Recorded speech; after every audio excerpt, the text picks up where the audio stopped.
Good morning to everybody. This is the October meeting of the Gaming Commission for the state of Nevada. We welcome everybody to the meeting. Madam Secretary, are you with us? Yes, we are. Good morning. All right. Good morning. I see Commissioner Fuchs up there. Good morning to my fellow commissioners here. Commissioner Brown, Commissioner Cohen, Commissioner Solis Rainey. All right, then I think we're all ready to go. And let's begin. Madam Secretary, why don't you begin with the agenda? Would you like to do the Pledge of Allegiance? Yes, I think we'll begin with the Pledge of Allegiance, and I'm going to ask Commissioner Solis Rainey to lead us in that, as we do traditionally. I pledge allegiance to the flag of the United States of America, to the republic for which it stands, one nation, under God, indivisible, with liberty and justice for all. Thank you, Commissioner, for leading us on that. All right, Madam Secretary, first item. That brings us to public comments. This item is placed on the agenda to give the public an opportunity to comment on gaming-related matters. At this time, we have not received any written public comments. All right, I'm on this particular public comment. Unfortunately, I'm going to make a few comments. We lost a real great guy recently, and unfortunately, we've been losing a lot of people in gaming who really made a difference in our gaming, and this is one of them. I want to say again, I find myself saying goodbye to a young man whom I've known since he arrived in Las Vegas to attend UNLV. Scott Menke, CEO of Paragon Gaming, passed away unexpectedly last week. When I was in-house counsel for Bill Bennett at the Sahara Hotel, Scott was just really starting his career in gaming. Scott rose up to become one of the most well-respected young gaming licensees, hand in hand with his cousin Diana Bennett, who also worked with us together back in the day. Scott was a personal friend of my children and myself, and many of us in the gaming industry. We enjoyed many occasions we spent with him. He will be sorely missed by all. All I can say is until we meet again, Scott, our memories of you will live on. And I don't know if my fellow commissioners, anybody had anything else to add? Thank you, Chairman Moran. I too join in the sentiments regarding Scott Menke. He's been a friend of mine since days at UNLV. I especially remember running around with Bill Bano in the UNLV Running Rebels. He was an avid fan, and he really made a mark in gaming with his cousin. Rest in peace, my friend. Thank you, Commissioner. All right, Madam Secretary, that'll take us to our next item. Next item on your agenda is the approval of the prior month disposition pursuant to NRS 241.035. This item is the consideration of the approval of the Nevada Gaming Commission disposition for September 2020. Thank you. Do we have a motion for approval? Yes, Mr. Chairman. I move for approval of the disposition for the September 2020 Nevada Gaming Commission meeting. Very good. Madam Secretary, call for the vote. Commissioner Fuchs? Aye. Commissioner Cohen?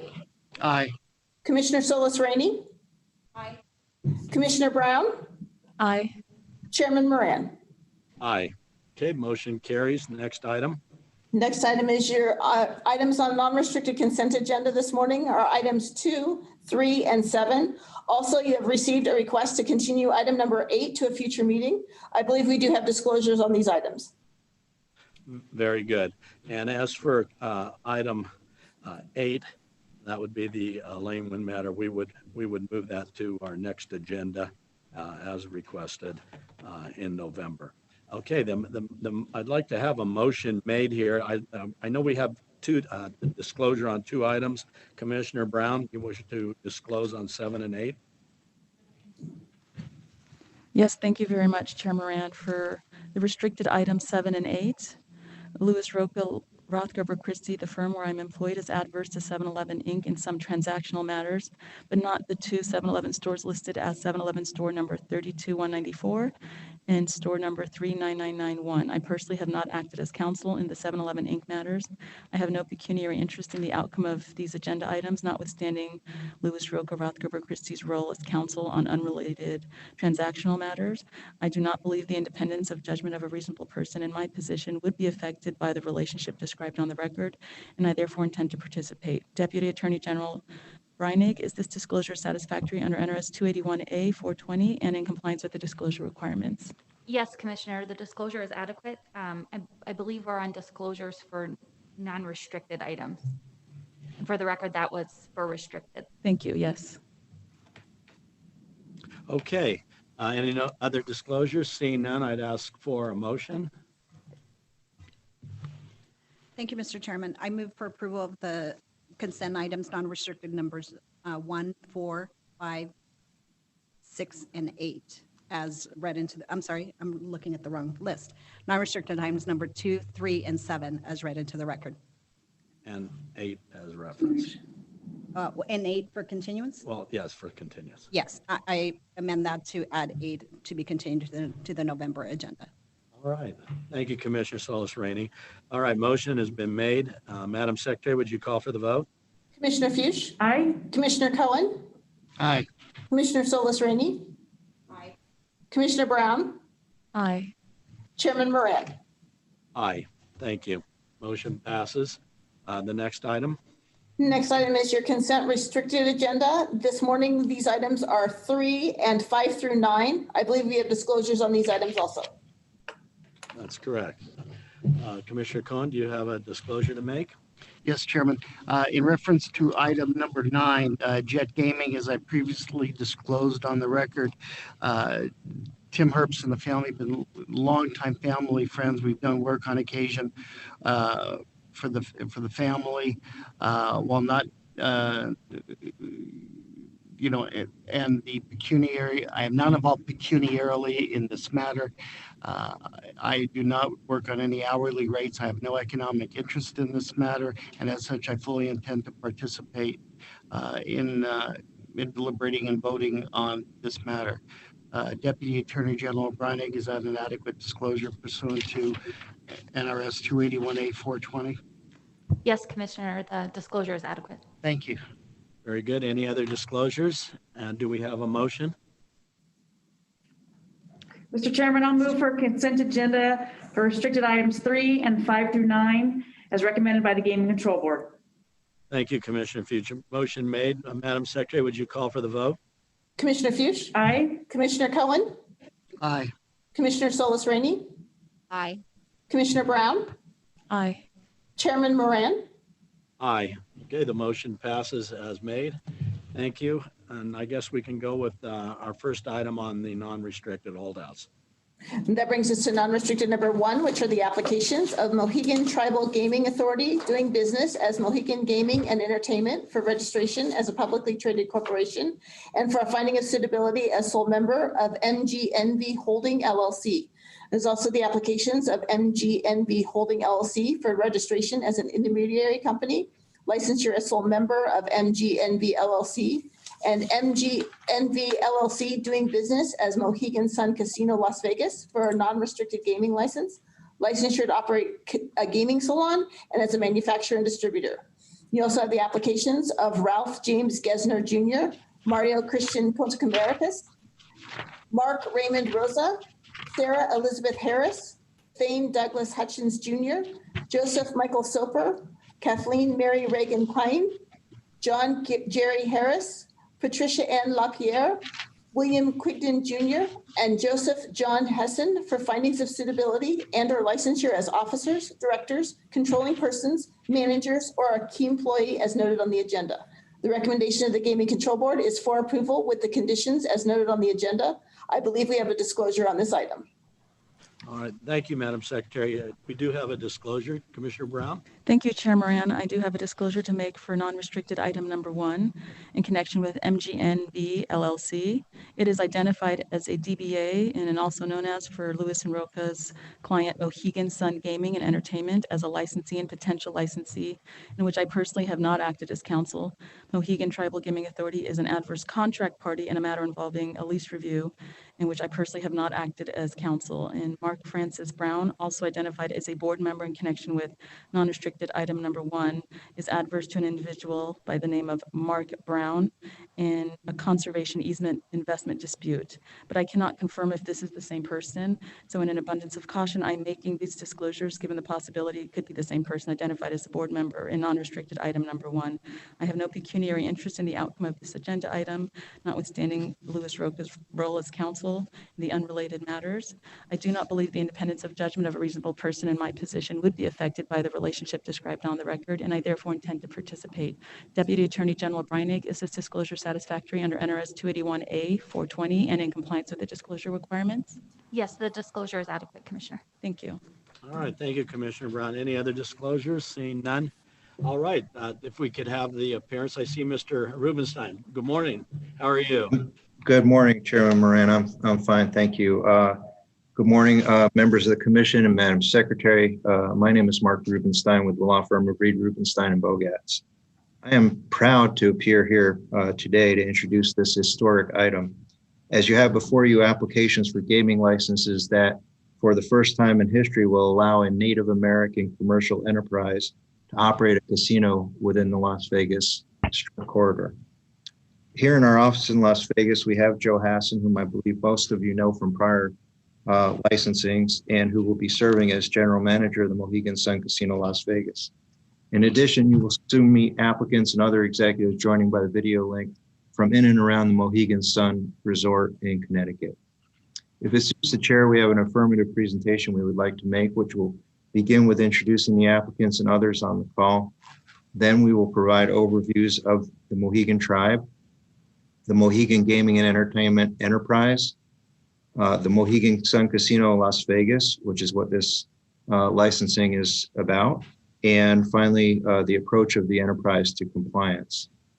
We're happy to entertain questions along the way or after we conclude the presentation. In a moment. Oh, go ahead. Go ahead. No, go ahead, Just- Chairman. Yeah, along those lines, just so we could have some game rules here.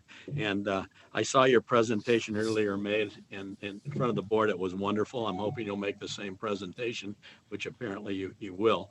I would ask after your presentation and the individuals that you in fact called before, Mr. Contreras and Mr. Hassan, at that point, after your presentation is made, I will allow my commissioners to ask questions on your presentation.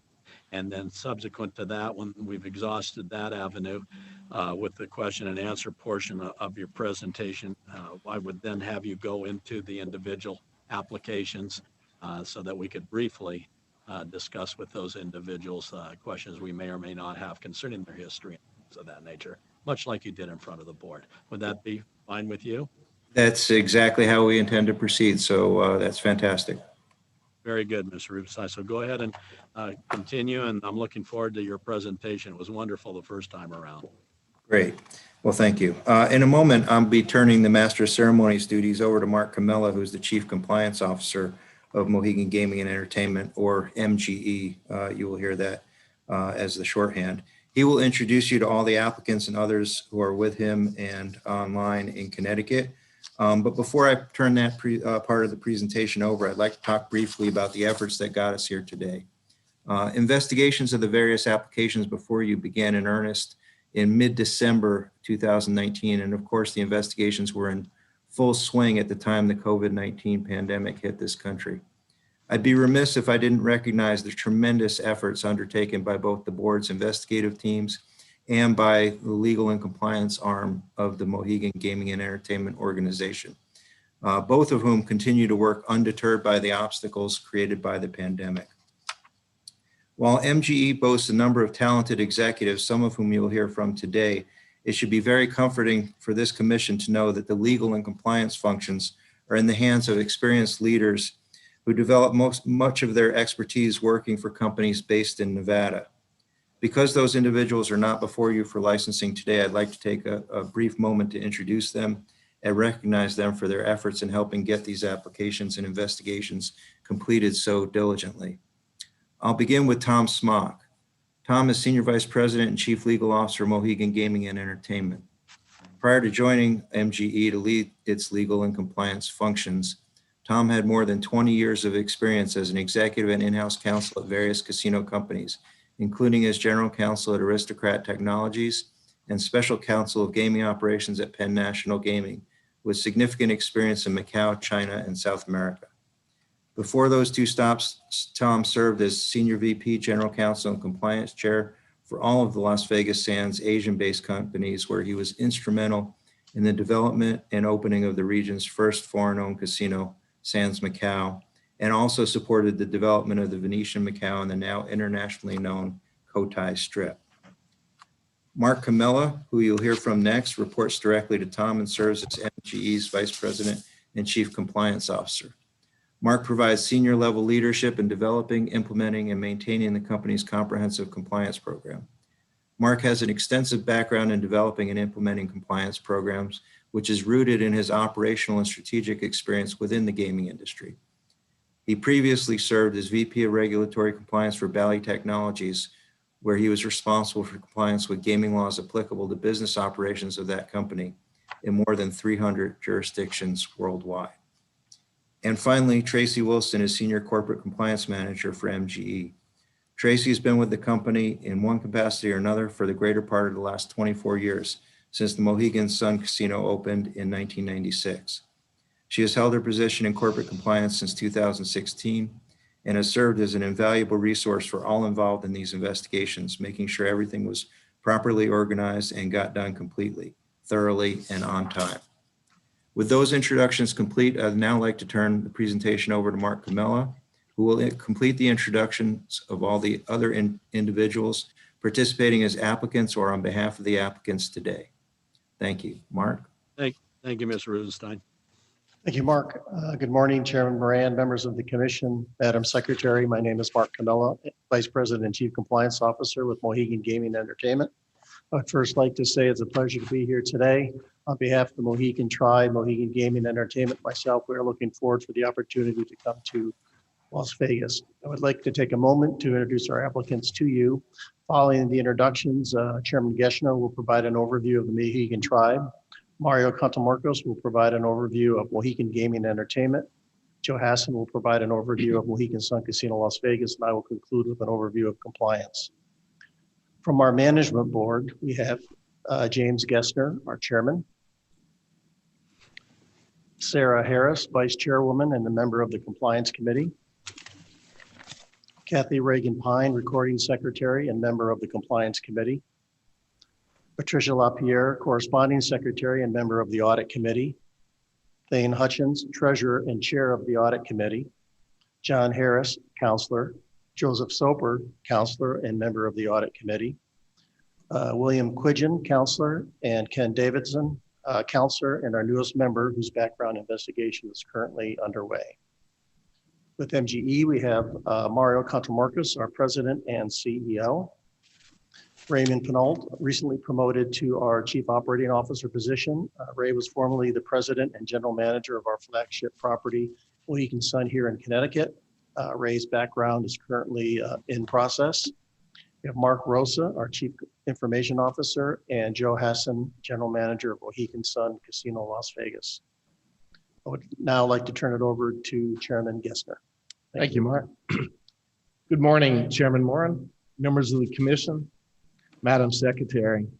I am James Gessner, Chairman of the Board for Mohegan Gaming and Entertainment. It's a pleasure to be here with you today, not just as the chairman of our company, but on behalf of the Mohegan people, as I am also the chief elected officer of our nation.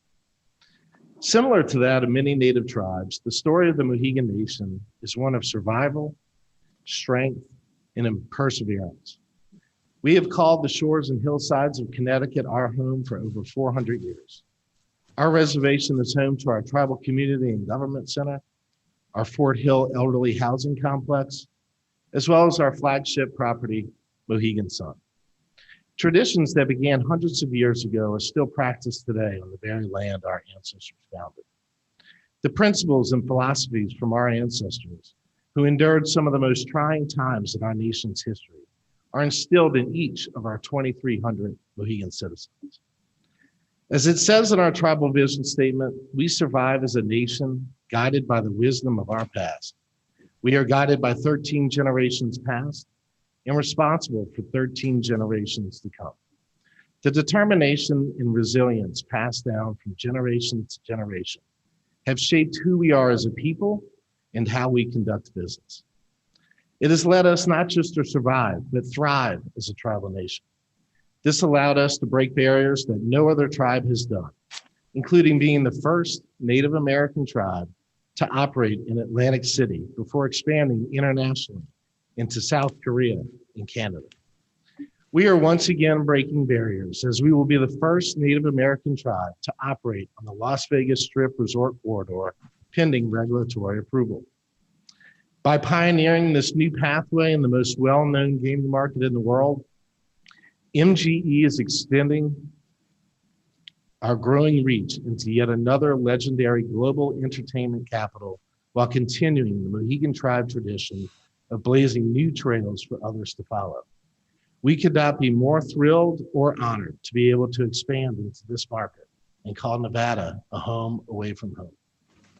At the core of the Mohegan Nation, we are founded by the Mohegan Way and the spirit of Aquay, which is founded on the principles of welcoming, cooperation, mutual respect, and building relationships. These principles have guided and allowed our tribe to prosper in every community in which we operate, not just because they are words we say or have written in employee documents, but because they are the foundation of our belief system and are critical in how we operate our businesses. Every team member of MGE, from the top down to our frontline employees, must practice and embody these philosophies, as it is ingrained in who we are as a team and a business. We believe it is a big reason for the company's success. The management board recognizes that a strong culture of compliance starts with a tone from the top message. It sets the guiding values and ethical climate, something that is important to who we are as a people and practices on all levels across the company. I would like to thank you, and I would like to now turn the presentation over to Mario, our CEO. Thank you, Chairman Gessner. Good morning, Chairman Moran, members of the Commission, Madam Secretary. My name is Mario Contamercos, the President and CEO of Mohegan Gaming and Entertainment, the gaming instrumentality of the Mohegan Tribe. As the other speakers have done, please allow me to express my gratitude for your time and interest in holding this hearing for our gaming licensing application for the state of Nevada. This is a moment of great pride for me and for this entire organization. In recent years, we have experienced notable growth as a successful international, commercial, integrated entertainment resort operator. And yet we owe virtually all of that success to the timeless value system of the Mohegan Tribe generated right here in Eastern Connecticut. As our chairman well described, this value system is called the Spirit of Aquay, which is not only a tradition that travels well back over 400 years, but is what we are religiously and faithfully guided by today and in the future. We are arguably the most transparent, commercial, and innovative Native American-owned gaming organization in this country. This tribe has never been shy about exploring new markets or new opportunities in pursuit of our ultimate goal, which is to secure the long-term sustainability of the Mohegan Tribe, as well as that of the communities in which we operate. On this slide here, you can see that penchant for exploration and the spirit of partnership, which are characteristic of our remarkable history as a company over the last 25 plus years. Moving from left to right, as you can see, we were the first Native American tribe to access institutional funding on Wall Street in 1994. We were the first to own a professional sports franchise, the WNBA Connecticut Sun, who made it all the way to the semifinals before losing to a team from Las Vegas. And from 2004 until today and moving forward, you can see our innovation come through again and again as we were the first tribe to manage another tribal casino. That was Elan A in Washington. We were the first tribe to manage another commercial casino, resorts in Atlantic City. We were the first tribe to own an off-reservation commercial gaming facility, Pocono. The first tribe to enter the Asian gaming market. And there will be a race to see who will be the first tribe to open in the European gaming market. And perhaps the pinnacle achievement of them all, and why we are here today, we are the first tribe to operate on the famed Las Vegas Strip Resort Corridor. It's an incredible story and one that we are ready to share with all of you and the state of Nevada as we move forward. Next slide, please. Our reach has expanded from the northeastern United States to the West Coast, to the South, to Canada, to Korea, and just recently to Greece as well. Every one of these operations relies on some kind of significant partnership and a bond of trust between us and another party in order to conduct business successfully every day. For example, in Connecticut and Pennsylvania, we partner closely with the state in which we operate. In Washington and in Louisiana, we partnered with another Native American tribe.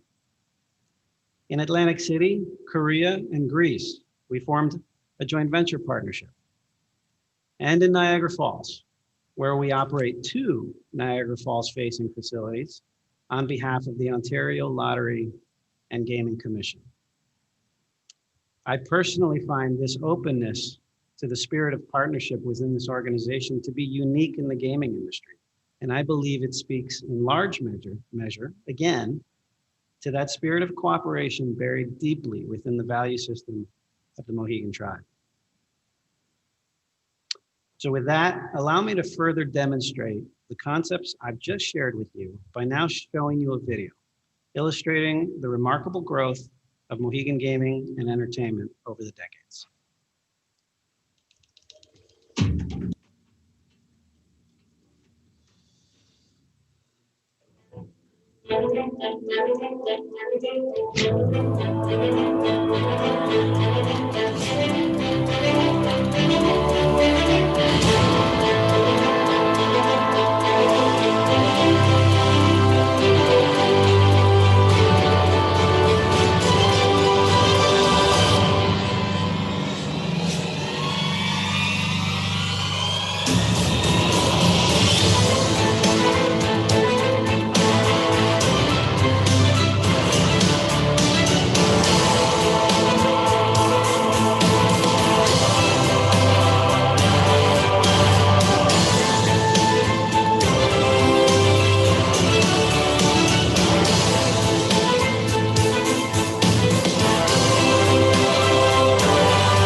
It happens every time I see that video.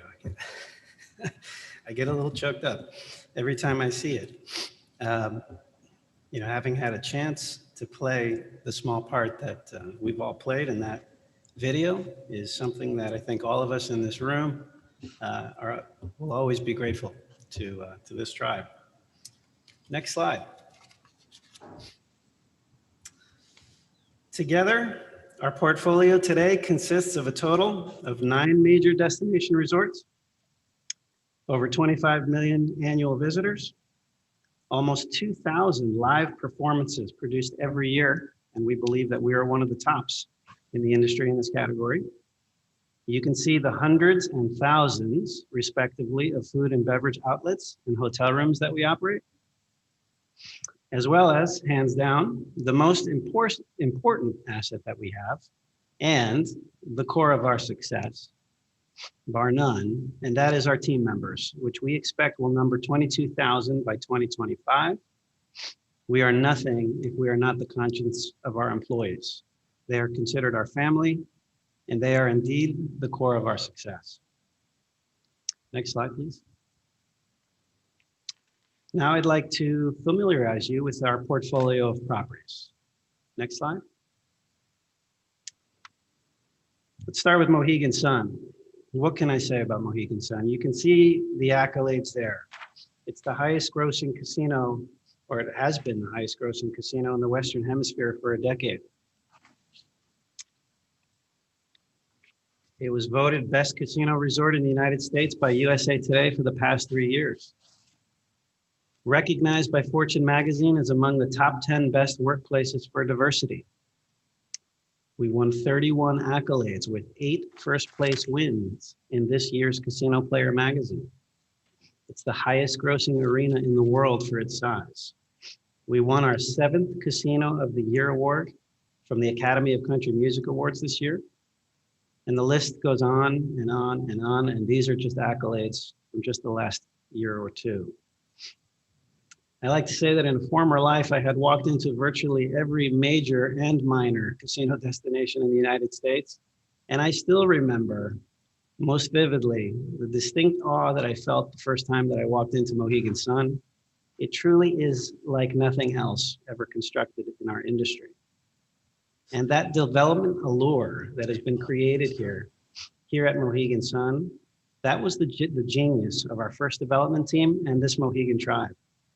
And any of the development secrets that we've learned over the years at Mohegan Sun, and that can be applied at the Virgin Hotel in Las Vegas, will be applied at the Virgin Hotel in Las Vegas and at the Mohegan Sun Casino. Next slide. Mohegan Sun, Connecticut often takes much of the glory, but our other operations are very substantial resorts on their own. Many of them the biggest in their region. Further, several of these properties are in geographies that are not currently served by an operator with a Las Vegas presence. And with our pending presence at Virgin, we now have a chance to cross-market those customers and introduce many of these guests to Las Vegas. Let's start with A-Lane. A-Lane has been a prime example of the Mohegan formula for success. A large and beautiful facility that's performing extremely well, an engaged workforce, and perhaps most importantly, 2 tribes, the Mohegans and the Cowlitz, that have persevered through numerous hurdles over 14 years to finally achieve the Cowlitz self-sufficiency. The Portland market is a large one, with just a short 1-hour direct flight to Las Vegas, and currently does not feature an operator with a Las Vegas presence. That is, until the opening of Virgin Las Vegas. Paragon is another opportunity that we accepted in order to help a tribe in need of management expertise in order to stabilize its own economic self-sufficiency. We have helped to double that property's cash flows since we took on formal management duties there 3 years ago. At Resorts Atlantic City, a similar story here. We were the first Native American tribe to manage a commercial facility. Before us, it was always the other way around. When we came on, the property was generating negative 12 million of cash flow and was on the brink of closure. But after overseeing a $100 million CapEx upgrade, and rejuvenating the property's appeal and brand with entertainment such as the now famous free Jimmy Buffett concert on the beach. The property's cash flows increased to positive 20 million over a period of 5 years, constituting a $30 million plus swing in a very, very competitive market. The Niagara Resorts. These two beautiful resorts, which we took over operation in 2019, face the world famous Niagara Falls. And pre-COVID, Fallsview represented one of the highest grossing resorts in the country. Both feed from the Greater Toronto area, one of the largest MSAs in North America that is not currently represented by an operator with a Las Vegas operation. So again, we believe that there is ample opportunity here for cross-marketing into Las Vegas. At Mohegan Sun Pocono, as we stated earlier, Pocono was our first foray into off-reservation gaming. Not only were we the first tribe to operate off-reservation, but we were also the first operator in that state to offer slot machine gaming when our phase 1 facility opened in November of 2006. And now with Inspire in South Korea, this is going to be a transformational development for this company and will drive benefits to this tribe for generations to come. Our 600-acre development site is located next to the Incheon International Airport, one of the busiest airports in the world, and within a 2-hour flight of 4 of the most populated cities in the world, including Seoul, which is less than an hour away. And I will note the frequent direct flights from Seoul to Las Vegas pre-COVID, and the opportunity to introduce additional international cross-marketing from Northern Asia into Nevada. Next slide. In our present, and certainly in our future, you will see us diversifying further into digital gaming. As you can see at the top of this slide, we are presently involved in digital gaming.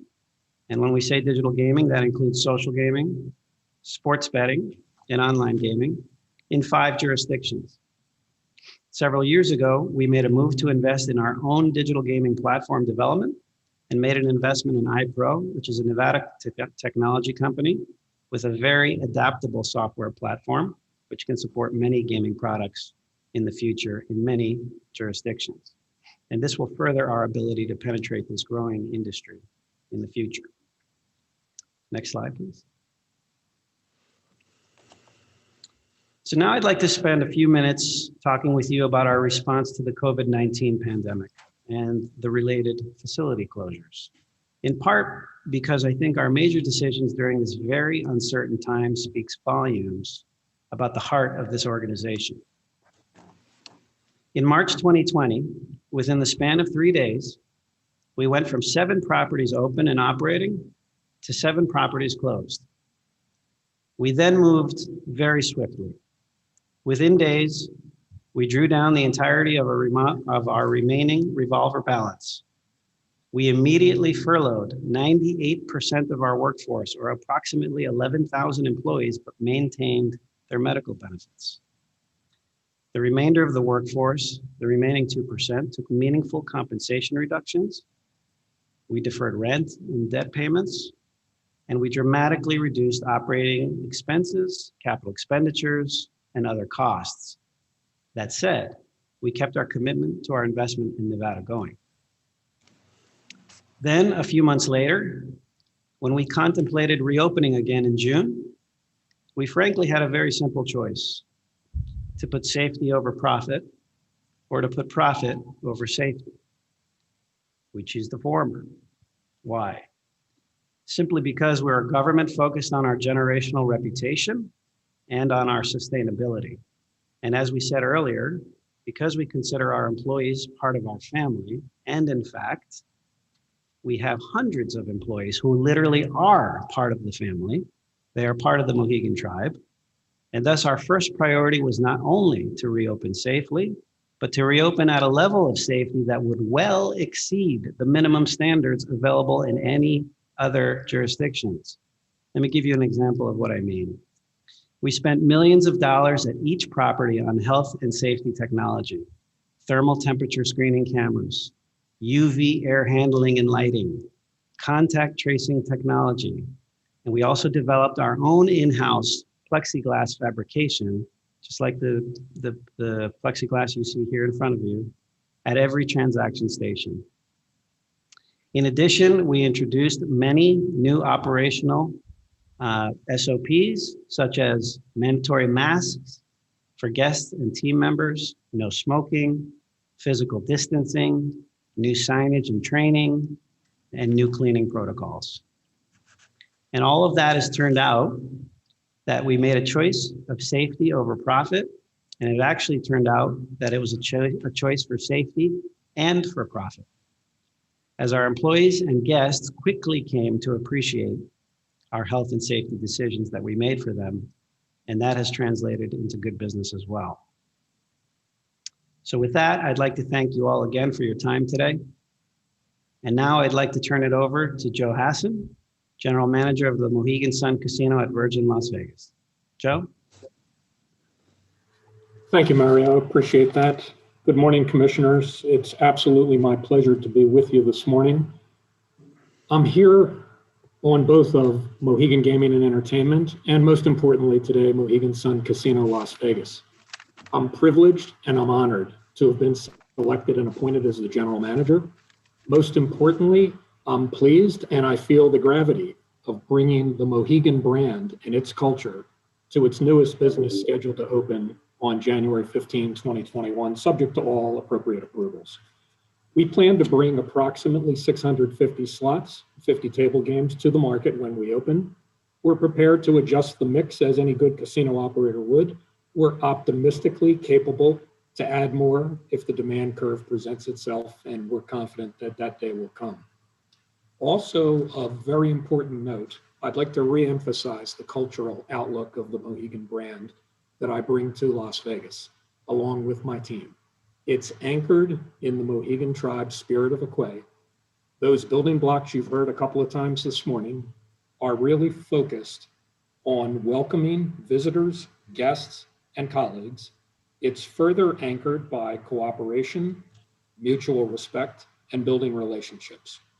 When I consider as a relative newcomer to the company, what does all that mean and what is my obligation as a manager? I recognize it as very familiar. It's hospitality. It's what our business and our industry has been great at doing for decades upon decades, particularly in Nevada. Long ago, our business and our industry recognized that hospitality is really what makes our businesses go. And ultimately, when we have team members and teammates who can embrace those concepts and deliver them with the gusto that the marketplace expects and demands, that becomes the formula for a successful business. And in my case, the formula for introducing a brand to Las Vegas. It's all about hospitality. Even more importantly than anything I've said so far this morning, this project brings and breathes back to life a legacy resort that has occupied the Strip corridor in Las Vegas previously. It rebrands and repositions that resort. And most importantly, it allows Mohegan Gaming and Entertainment, and more specifically, Mohegan Sun Casino Las Vegas, to welcome back to work a legacy workforce that in these uncertain times, there is nothing more pleasurable to me than to say, welcome back. Come show us what you did great in a prior iteration of this resort. And now let's take this new brand to new heights. With that said, on this first slide, you see an artist rendering of the casino as it's taking shape. I'd like to walk you through some additional features of Mohegan Sun Casino Las Vegas. Next slide, please. We are a partnership, much akin to the spirit of Aquay that talks about relationships. Here we are a partnership with many other operators. That includes Virgin Hotels. It includes the landowner and landlord, JC Hospitality. It includes the Curio Collection by Hilton. It includes AEG Presents Entertainment. We'll work hand in glove with those partners in order to fashion a terrific integrated resort. And in our case, to bring to life the Mohegan Sun Casino Las Vegas, along with Virgin Hotels. There will be an operating committee amongst these partners that deals with all policies and procedures and all the matters of coordination that we will seamlessly link together in order to allow our guests to experience seamless hospitality. Most importantly, from a regulatory point of view, resort-wide surveillance will be operated by Mohegan Sun Casino.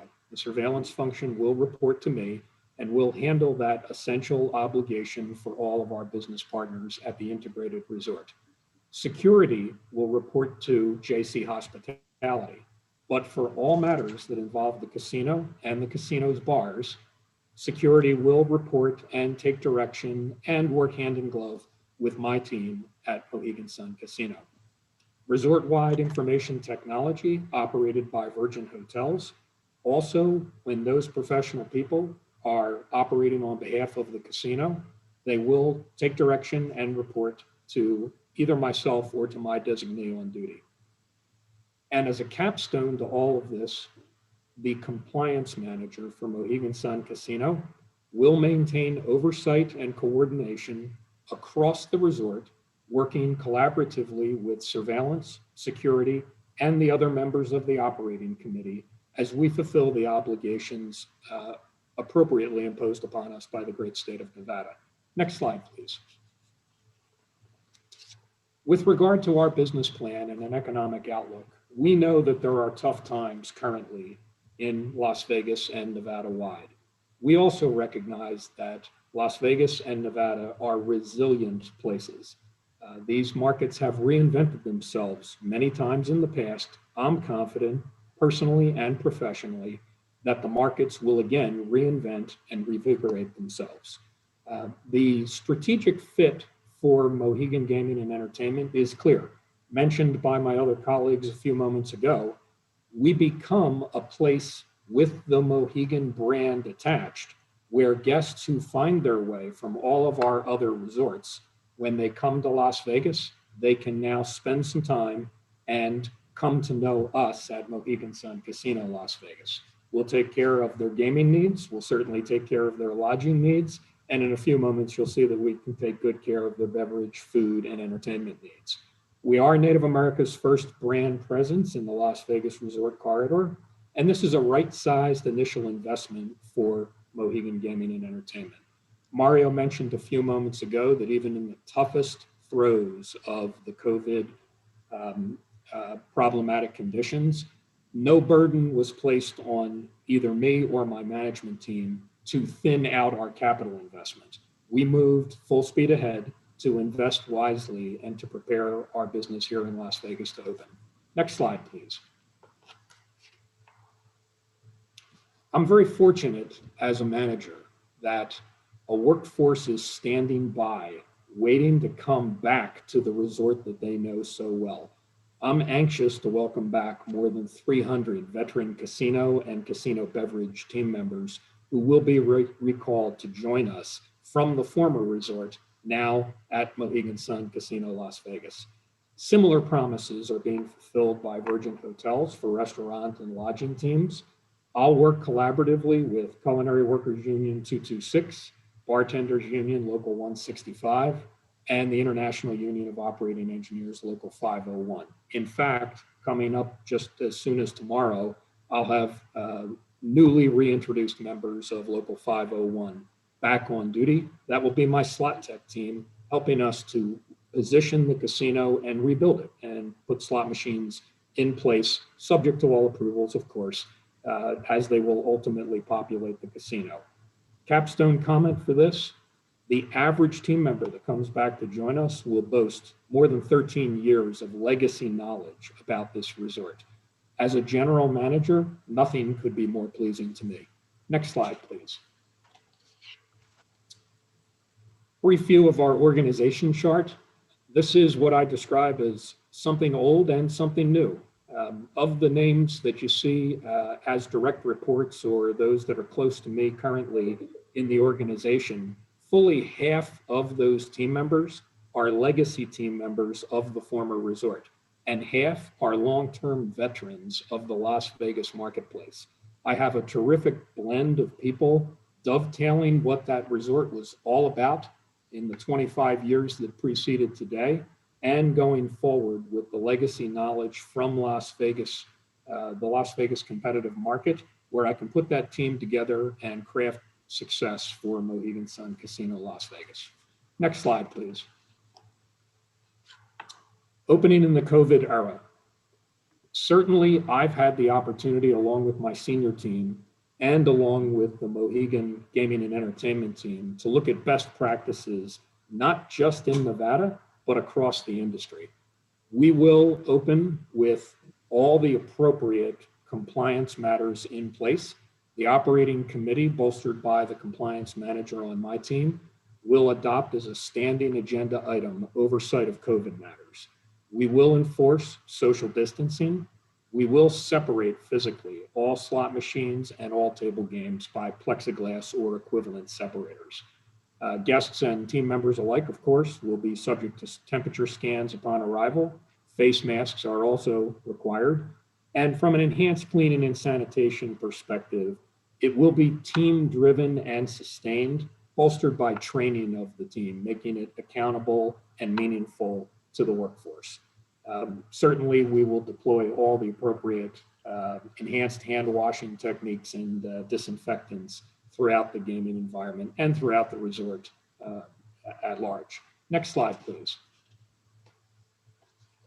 Construction is currently ongoing 7 days a week. This is just a peek, and these two photos are dated by about 3 weeks now, so lots more progress has been made. It comes together much more quickly as time grows closer to a scheduled opening date, but nonetheless, construction is ongoing 7 days a week, on time and on schedule. Next slide, please. Mohegan Gaming and Entertainment's Momentum Loyalty Program is an award-winning program, and I'm excited to bring it along with my senior management team to Las Vegas.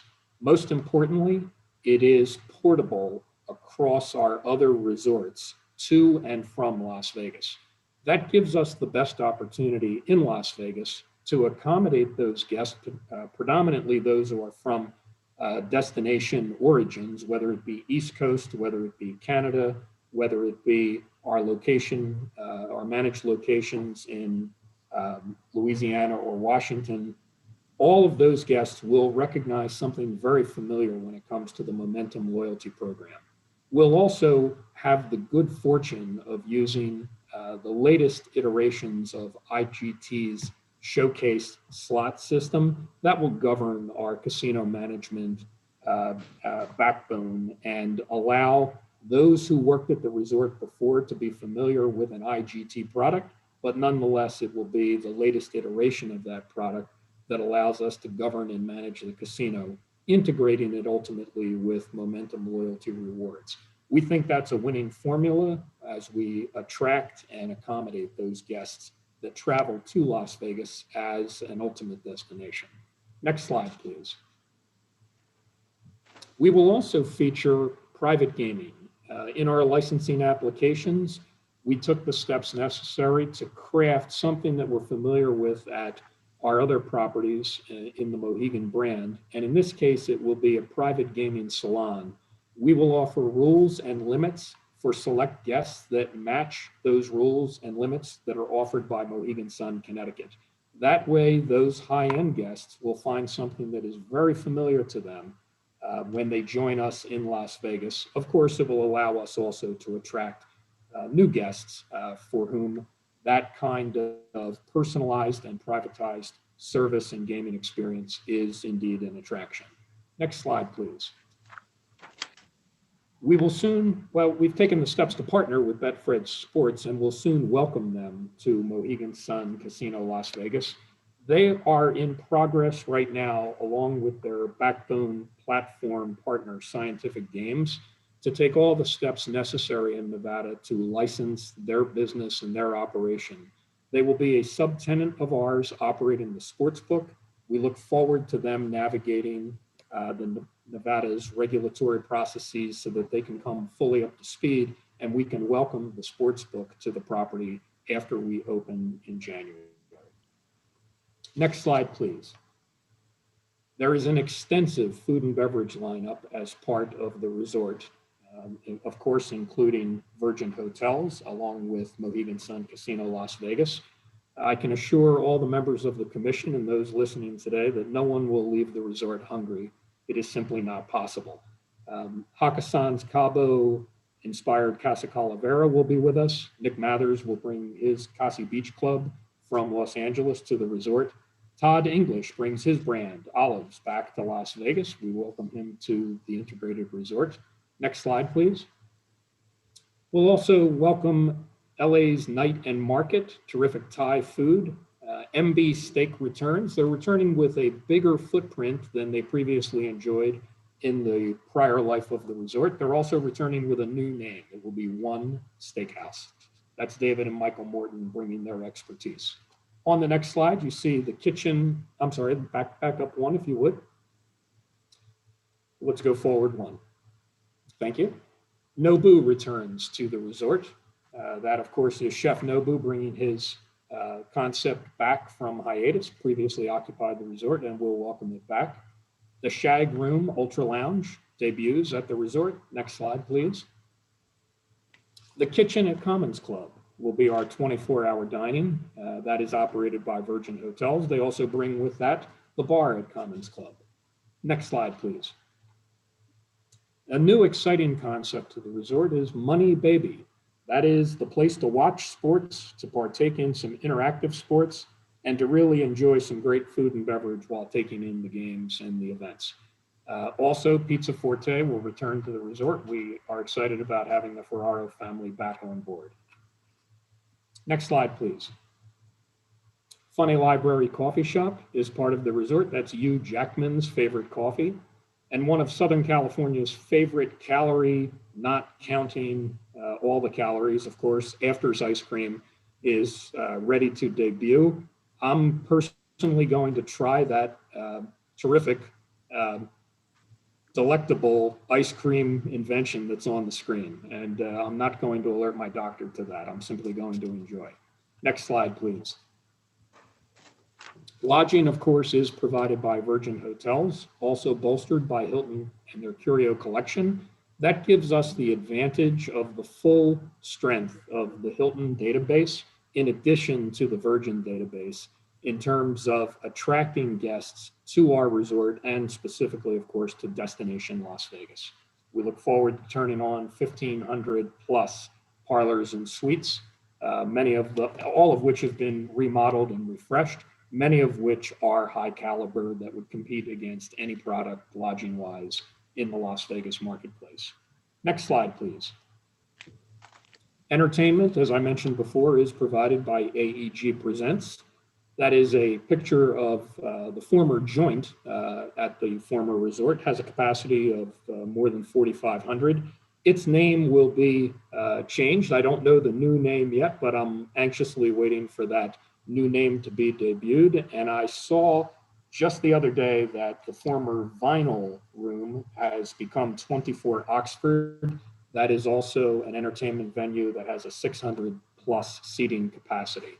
We look forward to all that and more as we bring the resort back to life in the form of Mohegan Sun Casino Las Vegas at Virgin Hotels. And with that said, I'm going to turn it over to Mark Camella. Mark, if you would take it from there. Thank you, Joe.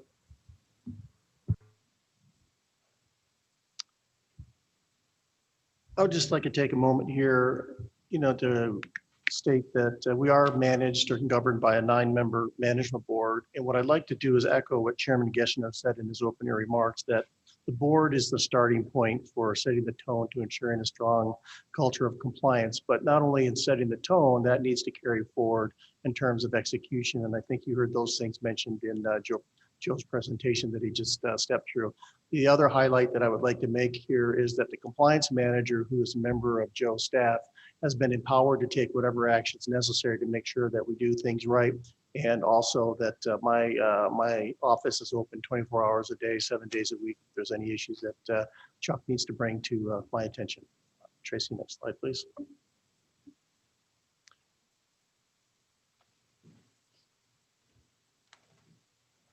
Next slide, please. What we've established is a mission statement. Basically, this serves to communicate the purpose and the direction of compliance. What's important here when I'm having communications internally within the organization, that letting everybody know that we hold privileged licenses in the jurisdictions in which we operate. And not only are our actions important to us, but also our actions are important to the jurisdictions in which we operate. Tracy, next slide, please. One of the keys that I found that makes compliance an effective program, it has to be seamlessly integrated with the business. So when you're thinking about the various components, you have to go about implementing them in a cost-effective way. They have to be operationally efficient. They have to adapt to change in jurisdictional requirements.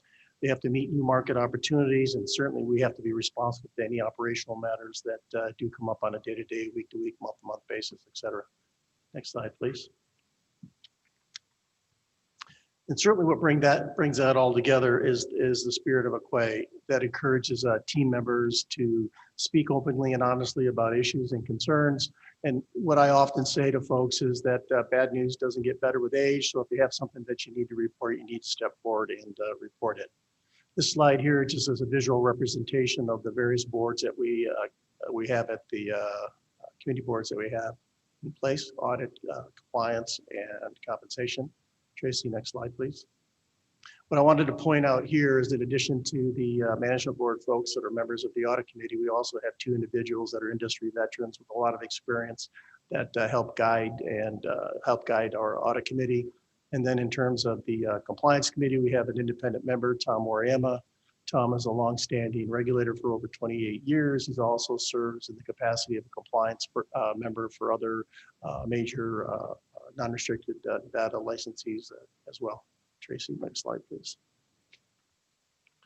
We have several key documents that govern our actions, one of which is the Code of Ethics, and we do offer annual and ongoing training that cover all the basic topics of anti-bribery and corruption, conflict of interest, workplace harassment, discrimination. And of course, we have a zero tolerance for non-retaliation. Next slide, please.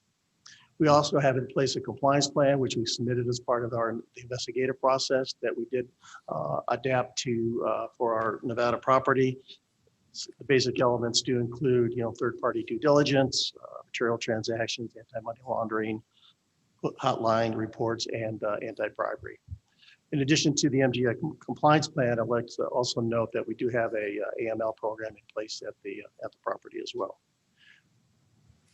I want to thank you for your time today, and I'll now turn it back over to Mark Rubenstein. Thank you, Mark. Mr. Chairman, that concludes our affirmative presentation. I think now would be an appropriate time if the commissioners have questions with regard to the companies.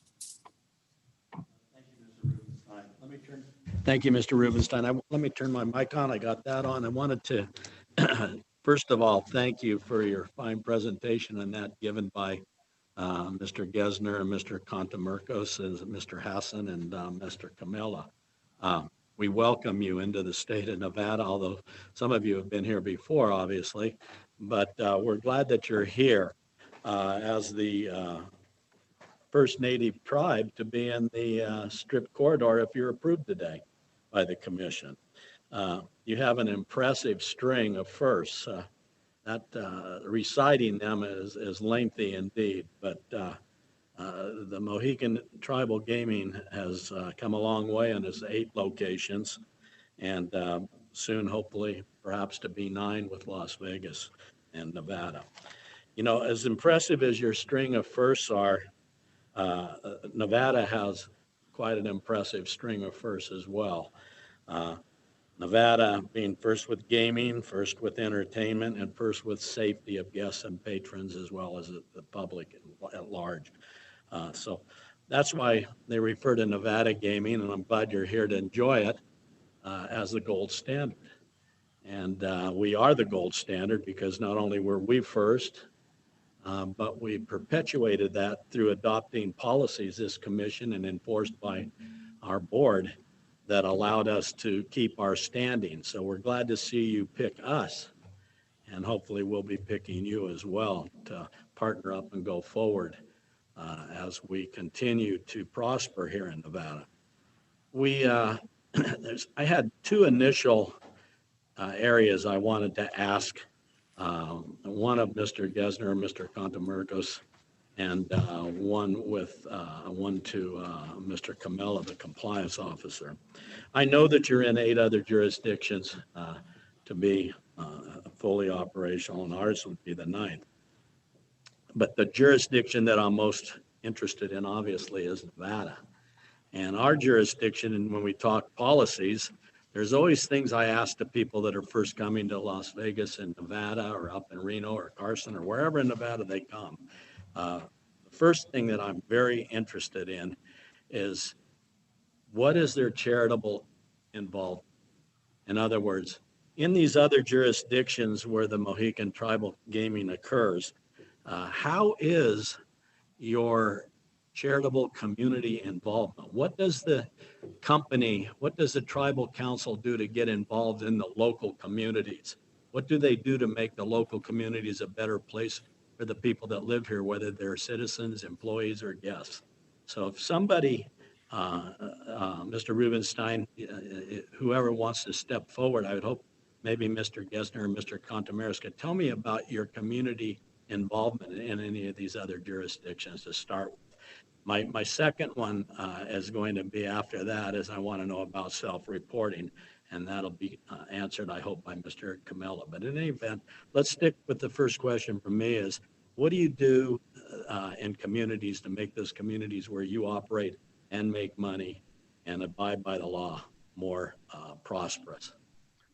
Yes, sir. And that's a great question. And it's something that we've been proud of for the years that we've, expanded into other markets. That's something that's very important to us, to the tribe. But, going back in the history of how we operate with our state, we're very involved and have a great relationship with the state government here as well as the federal government. So when we do expand out to other markets, Pennsylvania, Atlantic City, we stressed our team and we stressed our general managers, folks that are working for us, to make sure that we get out there in the in those jurisdictions and do those things. Be part of the fabric of that community. Get out there and show them that we're just not here to run a business and that's it. Be part of it. Make sure that the people understand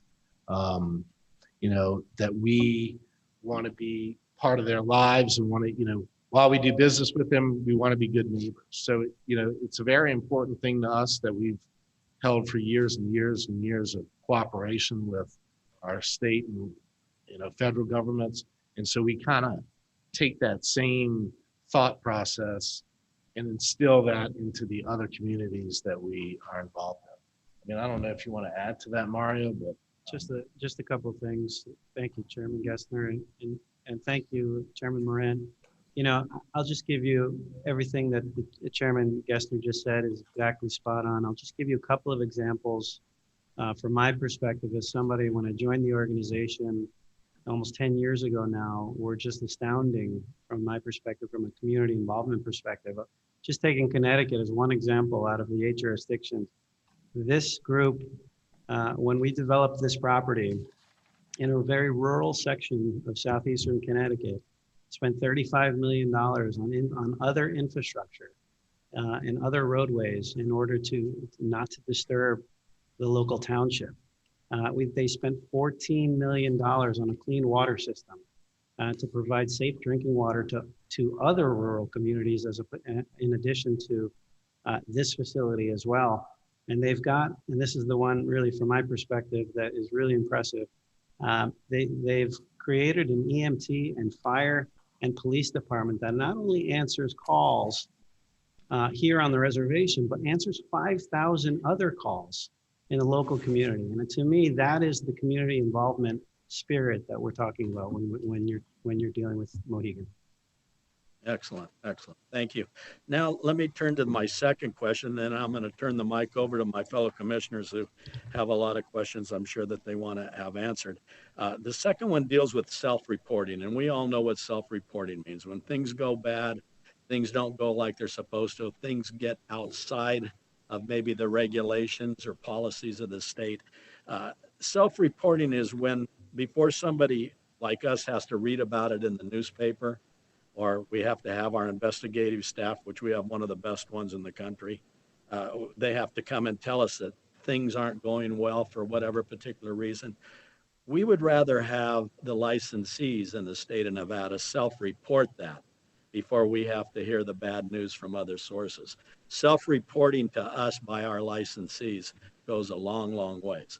I'd like to know not so much what you do in other jurisdictions, but what are you going to do in the state of Nevada to self-report if you hit a glitch or you have a hiccup or somehow you got outside of one of our regulations? What are you going to do with that information before we have to come knocking on your door?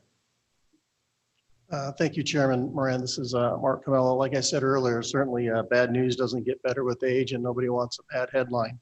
Certainly, based upon the situation, we'll notify and escalate. I have no issues picking up the phone and notifying whomever I need to notify within the board that something is amiss and that we're taking corrective actions in moving forward, whether it be enforcement, whether it be licensing, whether it actually be members of the Gaming Control Board themselves. So full transparency is what it's all about. Nobody likes surprises.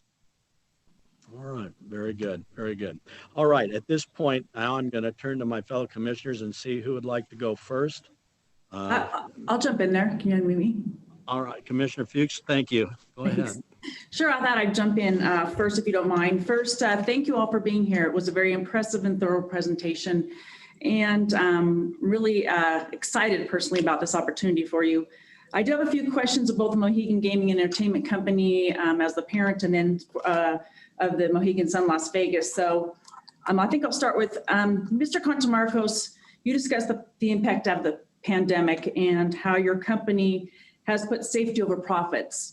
And I think that's really important to note, because I think the long-term benefits to your tribe, to your patrons, to your family members, as you put it, will certainly outweigh the short-term losses. And I think we can all agree that the efforts that you've made during this really distressed time to shore up our financial position are evident in some of the things that you've done.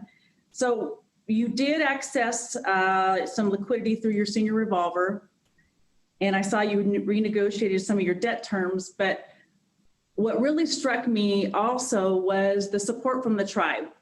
And maybe talk a little bit about the fact that I know, looking at your 10Ks and Qs, you've historically given back to the tribe, but in the time of need, it looks like the tribe also stepped up and did some contribution. Thank you, Commissioner. It's a great question, and thank you for allowing me to answer that. Let me say this. Everything you've said is exactly as you've said. And I'll just tell you one story. When we had daily calls during the pandemic, this group of people here in the room and some others, daily calls as to how we were going to address the situation. And there was a point where we were contemplating reopening. And I give a lot of credit to the chairman, Chairman Gessner, you're sitting next to me, who, as we were thinking about what type of procedures and what type of approach we would take, said we need to exceed any standard that's out there. And once the chairman said that, it was done. That was the path that we were going down. And as you said, it's turned out to be the right decision for a lot of reasons, not just because it turned out to be a good business decision, which at the time we did not know if that was going to be the case, but it turned out to be the right decision for our employees and for our guests. And as you said, those are the type of decisions that sustain us for the generations. And I agree with that. And again, I'd like to just say that I like the reciprocal relationship between your shareholders as your family and the company, and how the tribe stepped up to support you during this time also, from a financial perspective. Yes, they did. When, as many, almost every company in our industry had to face, we were required to go back to our banks and amend our credit agreement with respect to the closures. And as part of those discussions with our lenders, the tribe did indeed step up and provide many millions of dollars in liquidity to this company, which shows, in my mind, and I think in the minds of the lenders who are very pleased with that, the support and the backing that this tribe is willing to provide at a time when we needed it most. And I think it's an important thing to talk about because hopefully we will never see a time like this again, but that reciprocal relationship between the company, who I see gives back to their community annually in many ways, that the tribe is also very supportive of you when you need it. And I think that's a very important point to put out as far as your relationship.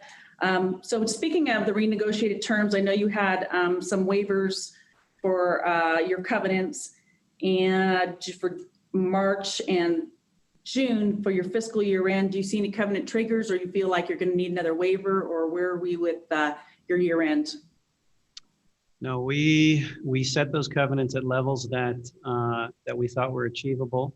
And the good news is that since we've reopened, our business has been, surprisingly at or just below our pre-COVID levels last year at the same time. So overall, our business is doing very well, and we anticipate that we should be meeting all of those covenants in the near term. Perfect. I guess one other thing, or at the corporate level, I know that 10/21 yesterday, I believe, was kind of the extension of the Canadian borders and closure outside of non-essentials. And I haven't seen anything as far as an update and what might be happening with Canada and your properties there. Do you have any new news on that? So Canada are the only two properties out of our portfolio, the two properties in Niagara, that remain closed. Right. From a financial perspective, there are funds that we receive from the Ontario Lottery and Gaming Commission that we receive on a monthly basis, and those funds effectively offset the costs that we are incurring while we're closed. So actually the properties are staying more or less neutral from a financial perspective as we're closed. Obviously, we will be able to ride out the situation in Canada as long as they remain closed. Of course, we are pushing as hard as possible to reopen those properties as fast as we possibly can and get 4,000 employees back to work as soon as we can. Well, I'm optimistic that will happen soon. I know it's been a tough road up there, and hopefully, I think we all agree we'd like to see those borders open back up. So then I'd like to just kind of jump, if you don't mind, to Las Vegas. And I don't know if Mr. Hassan wants to answer any of these questions, but I know that you had talked about your original investment, that the company backed you, and that there was no stall as far as what the company had provided to the Las Vegas project. Have you been able to stay in budget, or have you seen any need to bump that up at all? Commissioner, we are on time and on budget. I think it's fair to say that the dollars that were allocated to this project remained intact, but I was professionally and personally, I was obligated to act cautiously, not knowing at the beginning of the pandemic outbreak, when would we really open the property? So I took a cautious route to careful, tailored spending in the months that are behind us, knowing that when a firm opening date, as currently set with appropriate approvals for January 15, 2021 arrives, that I would have sufficient time to deploy that capital. I feel very confident about that. I've opened many casinos in my career, many in Nevada, and on time, on schedule, on budget for us right now. Well, I think that the tribe has the benefit of your experience, Mr. Hassan, and I'm glad you're there, because a lot of times when these types of opportunities come up, the spending can get a little bit out of control, but it sounds like that you have your arms around it and that you're sticking to the budget and being very cautious without giving up the luxuries of what you anticipate the gaming property to hold. Exactly. I feel very fortunate that experience has given me the opportunity to navigate this. It's a course that I would have preferred not to navigate. No one wants to navigate COVID, but with the support of Mohegan Gaming and Entertainment, fiscally and managerially, and with their many talented people that lend their support to me literally by Zoom every day, they've positioned me nicely to carry out this mission. Great. And I just have to say, my last question was going to be about your community devotion and loyalty in the states that you're in. So I'm very glad that Chair Moran brought that up, because I don't think that wasn't discussed too much at the board level. And I think it's really an important piece of this entire process, is understanding the Mohegan Tribe's commitment to their community and the communities that they are a part of. So thank you, Chair Moran, for going over that and for your responses to that inquiry. And that's it for me right now. Thank you. Commissioner Brown. Thank you, Chair Moran. First and foremost, I wanted to thank the applicants before us today for an excellent presentation. I appreciate also the educational aspect of it in connection with the Mohegan Tribe, so that we understand what is coming before us and the historical aspect of the Uncas and the Pico and the Wolf people. It's all quite fascinating to me, and I very much appreciate that. I do believe that to the extent this is approved today, that the Spirit of Aquay will be very well received in Nevada, and specifically here in Las Vegas, in terms of the first establishment that will be operated by the Mohegan Tribe. And I'm also very impressed with the COVID mitigation measures that have been undertaken. Also very impressed with the Paragon efforts in terms of doubling the cash flow. I think that speaks for itself, and you can do something like that with the $30 million swing in a 5-year time frame is quite impressive.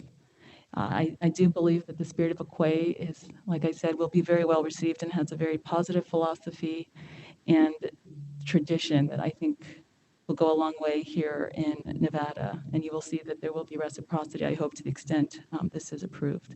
I did have a question about jurisdiction, and whoever is most suitable to respond, please do answer the question. So it's my understanding that there's no tribal compact between the state of Nevada and the Mohegan Tribe. Is that correct, in the avoidance of doubt? That is correct. And that all of the applicants have consented to the jurisdiction of the board, the commission, and the state of Nevada. Is that correct? Yes, it is, Commissioner Brown.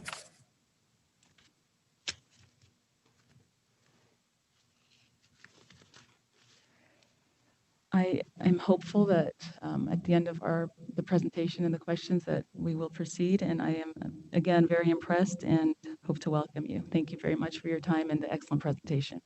Thank you. Thank you, Commissioner Brown. Commissioner Cohen? Thank you, Mr. Chair. Love the presentation. We appreciate all your clients being available for today. I'd like to follow up on what Commissioner Fuchs had discussed. I want to focus on the Native Americans. Whoever is most knowledgeable of how the money tracks back to the approximately 2,300 adult members of the tribes. How ultimately did they receive the proceeds from the different gaming projects throughout the world now? So thank you, Commissioner. So under and I'll kind of go through it just because I know it's a little different than other organizations. So under the Indian Gaming Regulatory Act, tribal governments are allowed to make distributions to their members for their health and welfare. And these plans are approved yearly by the federal government. So in our case, we don't really share the number that we actually distribute, but I can tell you that it's less than $30,000 per adult, meaning over the age of 21, and it's distributed in 4 equal payments. So there are 1,309 members over the age of 21. Now, this amount is obviously decided upon and distributed by the tribal council. So we decide, based on financial performance of our businesses, meaning here at Mohegan, in Connecticut and Pocono and all we put it all together, and then we come 4 times a year, we make the decision to make those distribution payments to our members. So, I could go even deeper into it, but I think that kind of gives an overall picture of how we decide. So it's decided amongst the 9 based on our performance of our businesses. And then the federal government approves that as well. I appreciate that.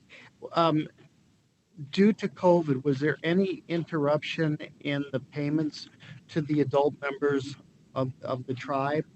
No, there were not. Very good. It also came up that you're receiving a, some sort of consideration from the Canadian Lottery and Gaming Commission. Is that in the form of a grant, or is that just a low interest loan, much like, except in the United States, there was no gaming loans were available. But is that a loan ultimately to your to the corporation? No, those payments from the Ontario Lottery and Gaming Commission are actually payments, contractual payments that are made to us as part of the service provider arrangement that we have with the OLG. So those payments are just part of the contract that we signed when we were awarded the license to the 2 Niagara facilities more than a year ago. Thank you. And my last question, just an add-on to Commissioner Brown's statement, and this might be for Mr. Rubenstein. And it came up at the board hearing. So there absolutely has been a waiver of sovereign immunity for the Las Vegas enterprise. Well, not so much a waiver, but we're not asserting our sovereignty in anywhere but our tribal lands.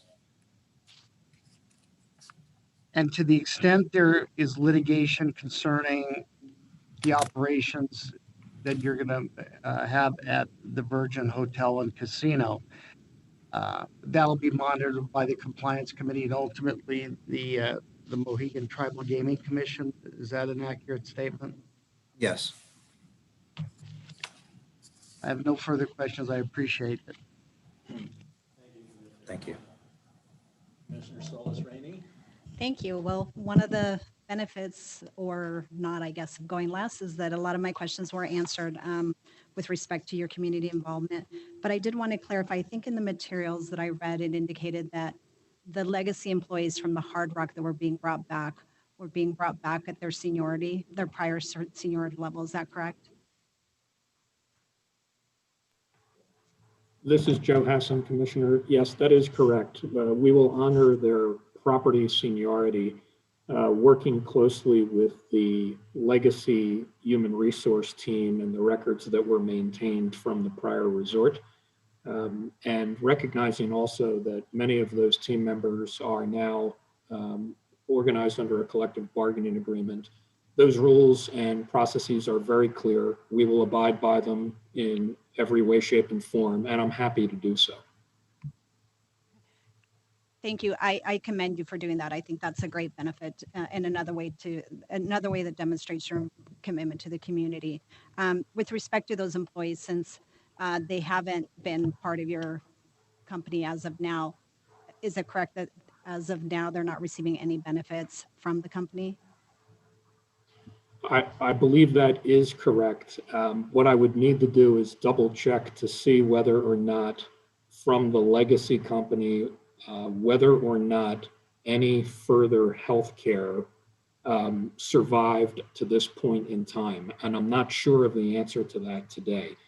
But I can assure you that when those team members come back, they will enjoy a wage benefit and overall employment package that is very familiar to them and virtually unchanged from what it was that they were familiar with previously. Well, I'm sure they're eager to get back to work in your property.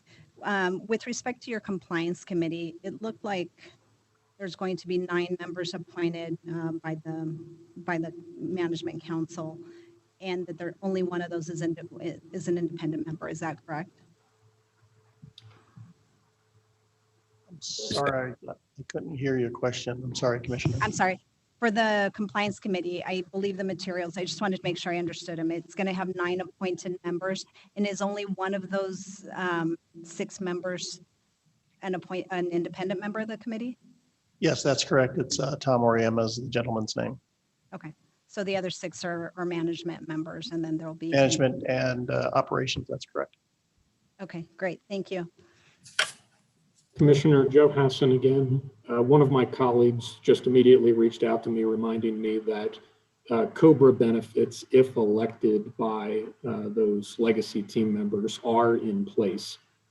So to the extent that an election was made to opt into that, those team members are still enjoying COBRA benefits today until such time as they come back, and then they will be restored to an active status.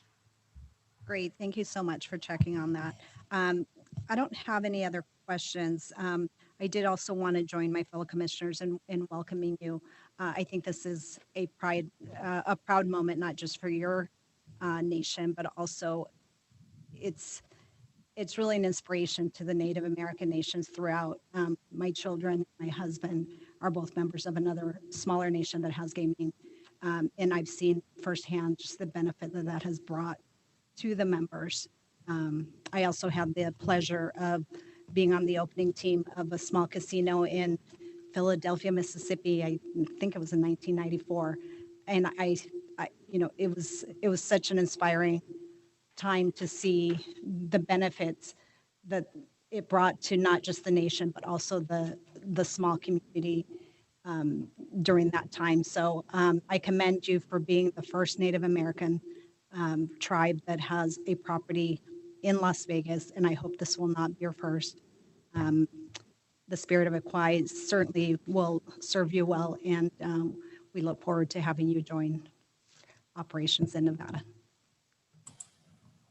Thank you. All right. Thank you, Commissioner Solis Rainey. I had a few follow-up questions, not too many. One I had for Mr. Camella on the compliance committee that my fellow commissioner made me think about. Mr. Camella, you indicated, and I see from the presentation handout, there's 6 members on that. The CFO is to be named. Yes, that's correct, Chairman Moran.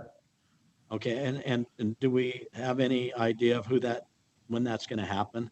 I think the company's still in search for the CFO, Chairman. Okay, very good.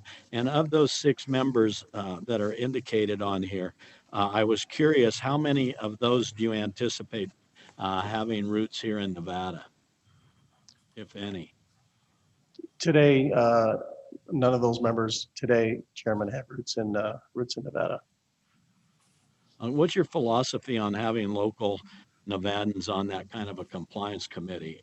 Do you tend to want to reach out to that so you get some of the local knowledge, local flavor, things of that nature? Are you anticipating putting some Nevadans on there?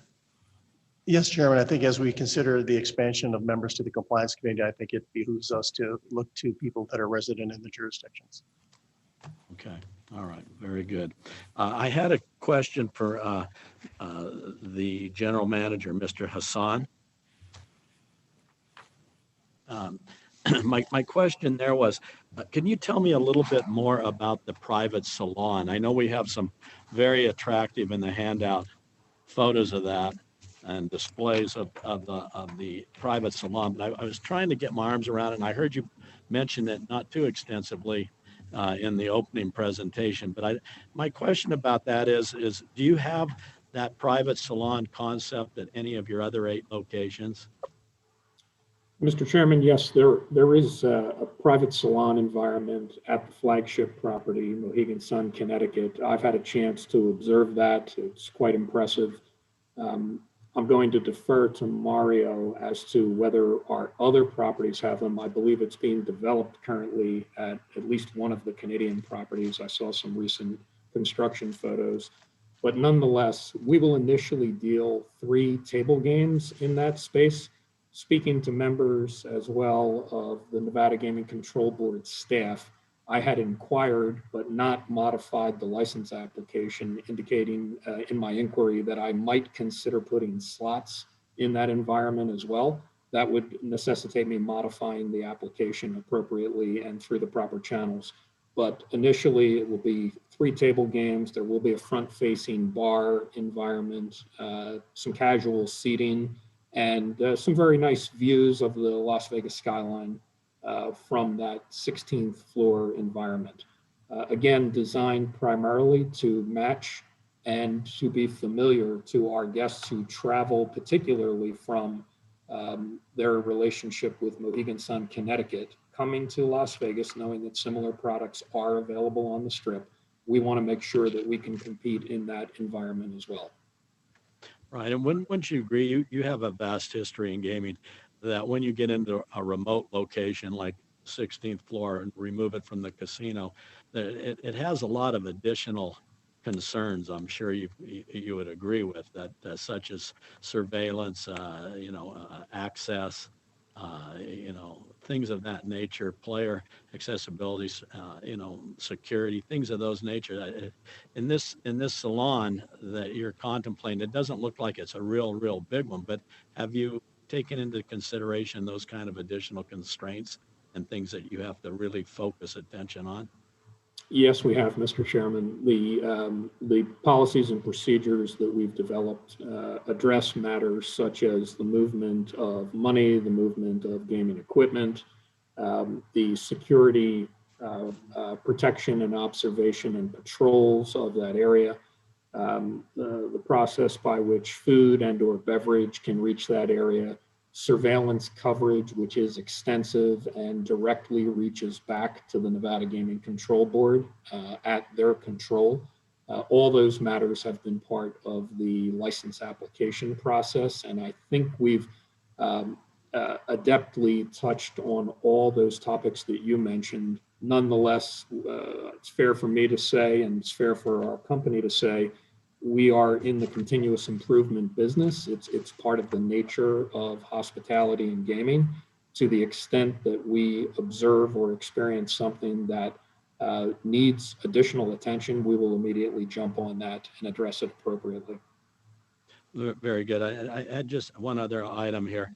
And I observed your presentation and also read the brochure. It was awesome and really good. But I was concerned about the surveillance. It seems like it's kind of a bifurcated process as to who's surveilling who amongst the JC Hospitality Group, the Mohegan Sun Casino, and Virgin Hotels reporting. It seems like there's a lot of different surveillance moving parts here that I don't really see in other locations that we've licensed. And I remember from the board meeting, it seems to me, and from your presentation, that Mohegan Sun Casino has basically all the surveillance that is related to the casino operation. How does that break out? Since you're the manager there, which security of the ones that I mentioned that you have at the location are you going to go to first after you call Metro and gaming authorities if there's an issue? Let me talk, Mr. Chairman, first about surveillance. Surveillance for the entire resort, the casino, as well as the hotel and the other aspects of the resort. It is all one surveillance team. It is one surveillance monitor room, and it all reports to me upon appropriate licensure.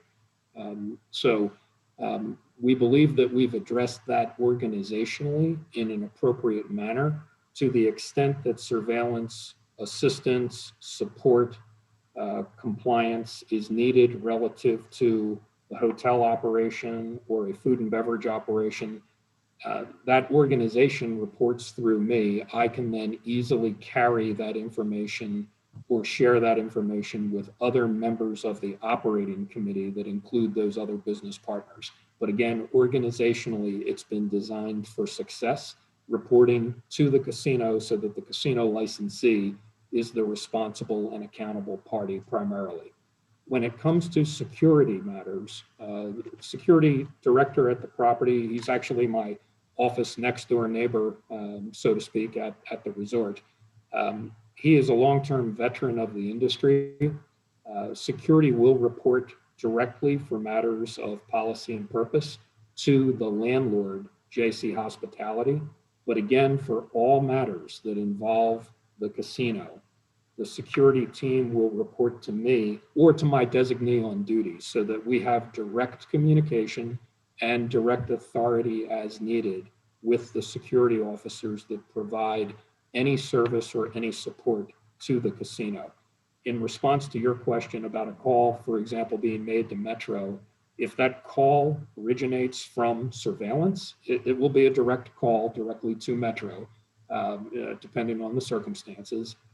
If that call originates from security, that veteran work group from the Legacy Resort, now rebranded and refreshed, will follow the same muscle memory. They will reach directly to Metro for matters that are immediate and urgent from a law enforcement perspective or from a life safety perspective. So I think that you would find ultimately the resort will function in a manner that is very familiar both to me and to you in terms of how integrated resorts work in Nevada. So you feel comfortable that the networking that would occur there between the different surveillance activities, depending on if it's casino, hotel property, or some other general matter, that interneting will and networking is going to be there so that nobody drops the ball. So everybody is on the same page if there is an issue, correct? Indeed, I do. I can affirm that, along with the compliance committee and the compliance manager at the property that will report directly to me and have a direct line to Mark Camella's office as well. We recognize that as a gaming licensee, subject to approval, of course, that we have an affirmative obligation relative to matters such as day life, nightlife, club life. And simply because that is operated by someone else at the resort does not divorce us from the obligations of compliance, observation, and guest and team member safety. Those topics are always integral to the licensee, in this case, Mohegan Sun Casino, Las Vegas, and myself. Very, very good. And who will the security chief be again? Has that been... The security chief today is Bill Hinckley. He's a long-term veteran of the Las Vegas market. Very good. All right, thank you. I did not have any other questions. Let me turn to my fellow commissioners and see if there's any follow-up questions. Yeah, thank you, Mr. Chairman. Just a couple follow-ups. With respect to the security, although, and I think you addressed this, but I just want to make sure that it's clear in my mind. Although the security is going to be overseen by the hotel side, the casino side is still going to receive direct reporting with respect to casino operations. Is that how it's going to work? Commissioner, that is correct. All reporting relative to casino matters does indeed come directly to my office from security. It does not filter first through any other party. Okay. And then as far as staffing, will you have the ability on the casino side to ensure that there's adequate staffing for security, even though they're not directly reporting to you? That is correct, Commissioner. When it comes to all matters, staffing, adequacy of staffing, scheduling of staffing relative to the casino, indeed, compensation, engagement, disciplinary matters, all of the ordinary processes of management and accountability and responsibility are vested for security relative to the casino through my office. So I have ample and adequate control baked into the process. And again, we'll govern that collaboratively with the other business partners, most specifically JC Hospitality, the landowner and landlord. Thank you. And a follow-up question with respect to the audit committee and the compliance committee. Are those committees consistent throughout the 8 and hopefully soon to be 9 properties? Let me rephrase. Are those committees like per property, or are they at the parent level, if you will, at the tribal level? Today, the audit committee is at the tribal level, and the compliance committee is at the MGE level. MGE, so that's Mohegan Gaming and Entertainment, the corporate level. Okay. Sorry, Commissioner, the All right. corporate level. How often do those committees meet? Quarterly or as needed. Okay. Do they address company-wide issues at every meeting, or do they divide it by property? Company-wide issues at each meeting. Typically, what will happen at the compliance committee meetings, we'll have individuals from each of the properties report in any matters or concerns that the compliance committee needs to be aware of, as well as just ongoing business opportunities in the jurisdiction. Okay. Given the breadth of it, I wasn't sure if, you had it split up somehow. So each of those, all of those issues company-wide are addressed on a quarterly basis, basically. That's correct. One correction though, in Canada, Commissioner, there is a separate compliance committee established in Canada by regulation. Okay. Thank you so much. You're welcome. Commissioner Joe Hassan, one more time. I want to offer just this anecdote that helps to put the compliance committee and its people in perspective. The blessing and curse of cell phones is that you have perpetual records of who you've talked to and who you've not talked to. I think if my phone were examined today over the time that I've been with Mohegan Gaming and Entertainment, the most frequent person spoken to, often as daily, is Mark Camella. There's a solid line between Mark and myself in order to get this business on the right path and to get it up and running in a compliant manner. Thank you so much for that addition. That makes my auditors happy, my auditor's heart happy. Any other commissioners, Commissioner Fuchs?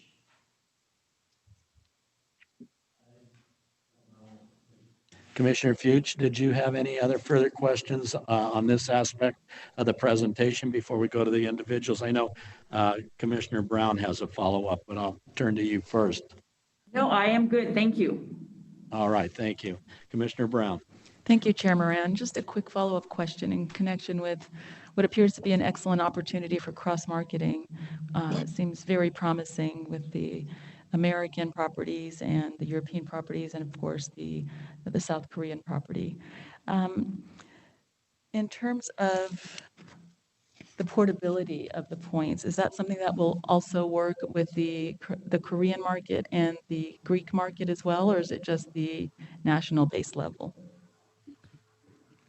Commissioner Joe Hassan here again. Today, of course, to the extent that those international markets are not operating casinos, it would be premature for me to say with certainty exactly how it will work. I am confident that part of the reason that the Mohegan brand has come to Las Vegas is in order to create a place and an accommodation and a familiar loyalty destination for Mohegan's guests worldwide, not just nationwide. So I'm confident that we will solve that complicated algebra in due course to make the Mohegan Momentum loyalty program portable in both directions across the company's many properties. Commissioner, it's Mario Contamiracos. Just to add to what Joe is saying, which is accurate, which is that we do have a technology initiative called Global Momentum, which will allow players to earn points at one property and redeem at others automatically, and vice versa, using a single card. And that is in the plans, as Joe stated, when those properties are up and operating. Thank you very much. That definitely answers my question about the portable player points. Thank you. I don't see any other questions right now on the presentation. I'd turn it back over to Mr. Rubenstein for the second part of this, being the individuals briefly. Yes. Mr. Camella had introduced all of the individuals who really don't have any affirmative presentation on behalf of any of them. We're happy to have each of them in order go through and introduce themselves to you if that's your pleasure. I think that'd be fine if they could make an introduction, since the commission has had a chance to hear from them. I don't think it has to be too extensive. There weren't a lot of questions asked previously, but I want to at least have that introduction made by each of them. And then if any of the commissioners have any questions, they can at that point, at that introduction, can ask their questions. Okay. All right, go ahead. Let's start with Chairman Gessner. And so, good afternoon once again. Just so happy and excited to be here with you, guys today. And just a little background about myself. Obviously, it's in my application, I'm sure, but I grew up in New Orleans, Louisiana. I moved up here in 1995, worked in the player development department for over 12 to 13 years. Made my way to vice president of marketing before I ran for election in 2005. I was elected to the tribal council in 2005.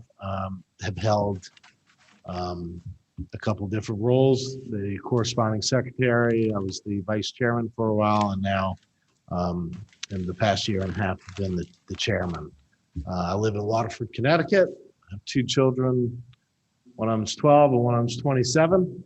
And so again, once again, just happy to be here.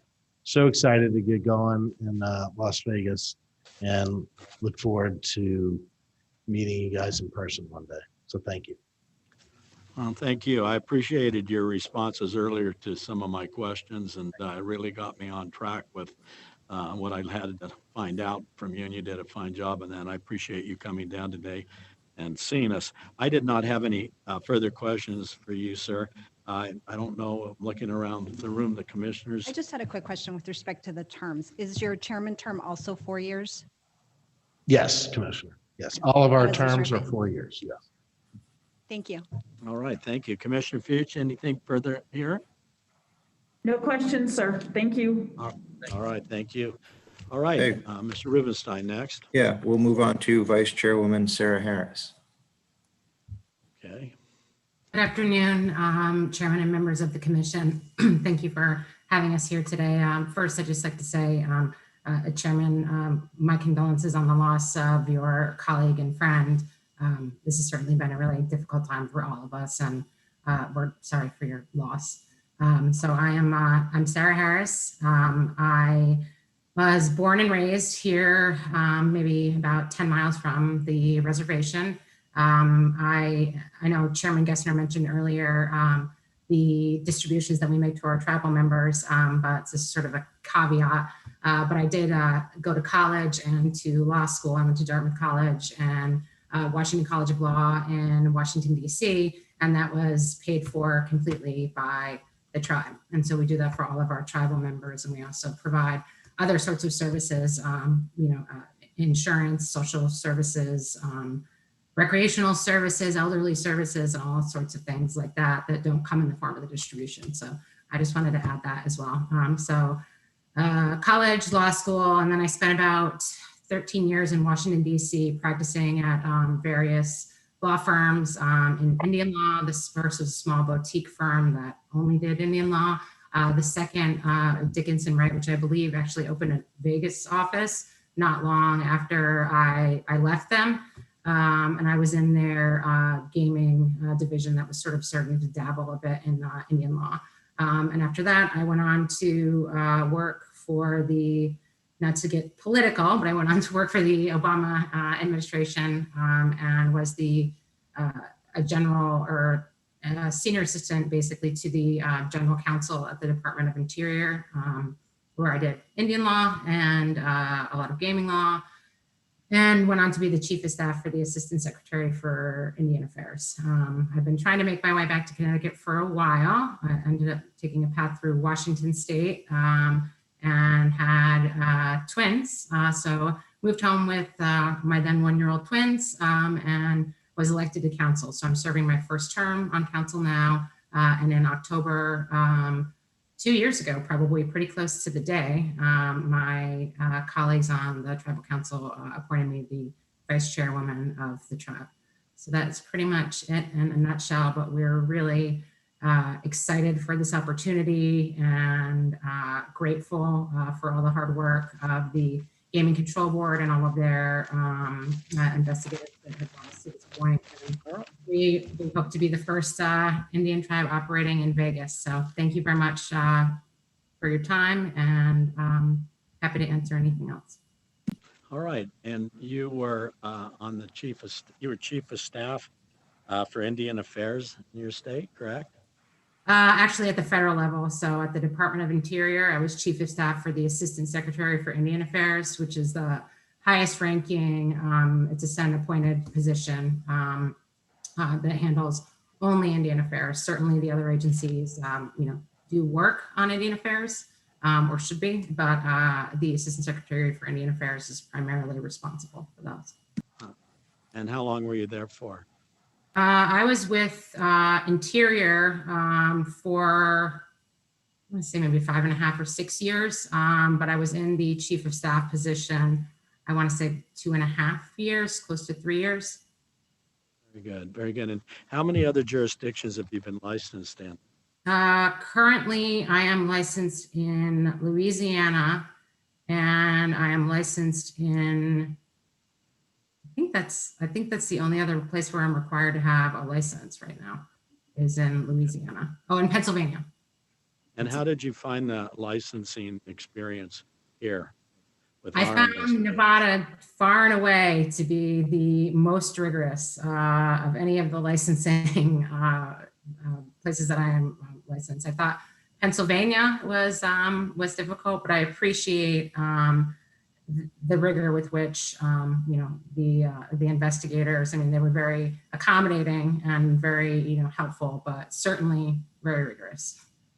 We have some good ones. Commissioner Cohen, you had something to add? I just wanted to great qualifications.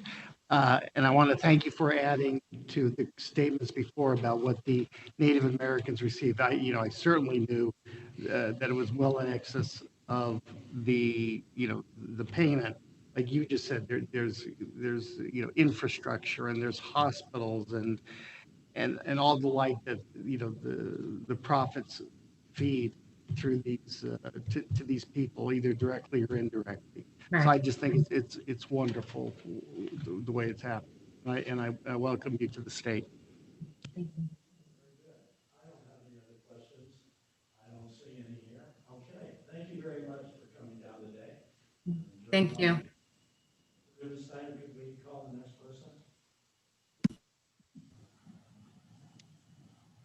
Mr. Rubenstein, you can call the next one. Oh, okay. Then we'll move on to Recording Secretary Kathleen Reagan Pine. Okay. Good afternoon, Chairman Moran, Madam Secretary, and members of the commission. I too want to thank you for your time today. And I definitely also want to echo the fact that if we are approved, I just want to say how grateful we are, and that Nevada, Las Vegas is just the definitely the gold standard, So we couldn't be more pleased and honored to be before you today. My background is I have been a member of our tribal council since 2009. I'm in my third term presently.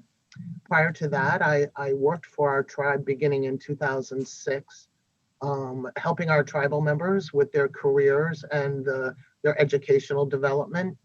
And for 20 plus, I'm dating myself here. So for 20 plus years prior to that, I worked in for two different insurance and financial services corporations, Fortune 500 companies.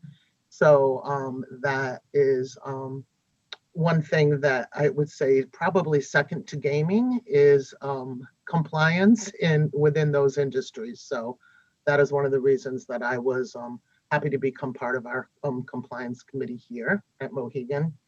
I am a graduate of Eastern Connecticut State University here in Connecticut, and I am presently a member of their foundation, their charitable foundation as well. Again, it's been, and I do live locally also. It's been an honor and a pleasure to be in front of you today, and I'm happy to answer any questions you may have. I noticed that you previously at one of the meetings had indicated that you're the recording secretary for the tribe. Yes, sir, I am. And what does that entail, just briefly? Well, I am responsible for ensuring that we have records that for all of our meetings, whether informal and formal meetings that we have, right? And that's really the main gist of my responsibility. So you might get a kick out of it, being that I am in a home office and at our office at work during COVID. I have both. I could show you my records here in my home office. You would get a kick out of that. So they are formal. We keep standard records, of all of our meetings, including our open session meetings where we approve ordinances or policies or programs. So that's my responsibility. All right. Well, very good. I didn't have any questions. Further, Commissioner Brown? Thank you very much, Chair Moran. Welcome. How are you today? Thank you. I'm well. I noticed that you played basketball professionally in Belgium for one season. Have you ever did. gone back after you graduated from college? I'm sadly, I did not. And I would have played longer just because of the way in Belgium, there were two different leagues and there were two different areas. You have Flemish speaking Belgium and French speaking Belgium. Gratefully and thankfully, I played in the French speaking Belgium because I could speak a little bit of French. And what happened is our team, the Flemish speaking team sort of took over the league and said no more Americans at that point in time, at least back when I played, because they dominated the league. So I wasn't able to go back for a second year. And sadly, I was not able to go back and visit, particularly in Belgium, but I kept in touch for many years with the family that I lived with there. It was a wonderful, wonderful experience. Thank you for sharing that. Thank you. I don't see any other questions. Thank you for today and answering our questions. And I didn't have any further ones here, so I'll take it back to. If Can mute and tell them they don't know.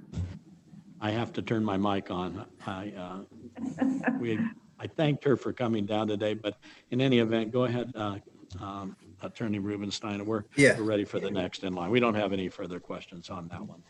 Great. Corresponding Secretary Patricia Lapierre.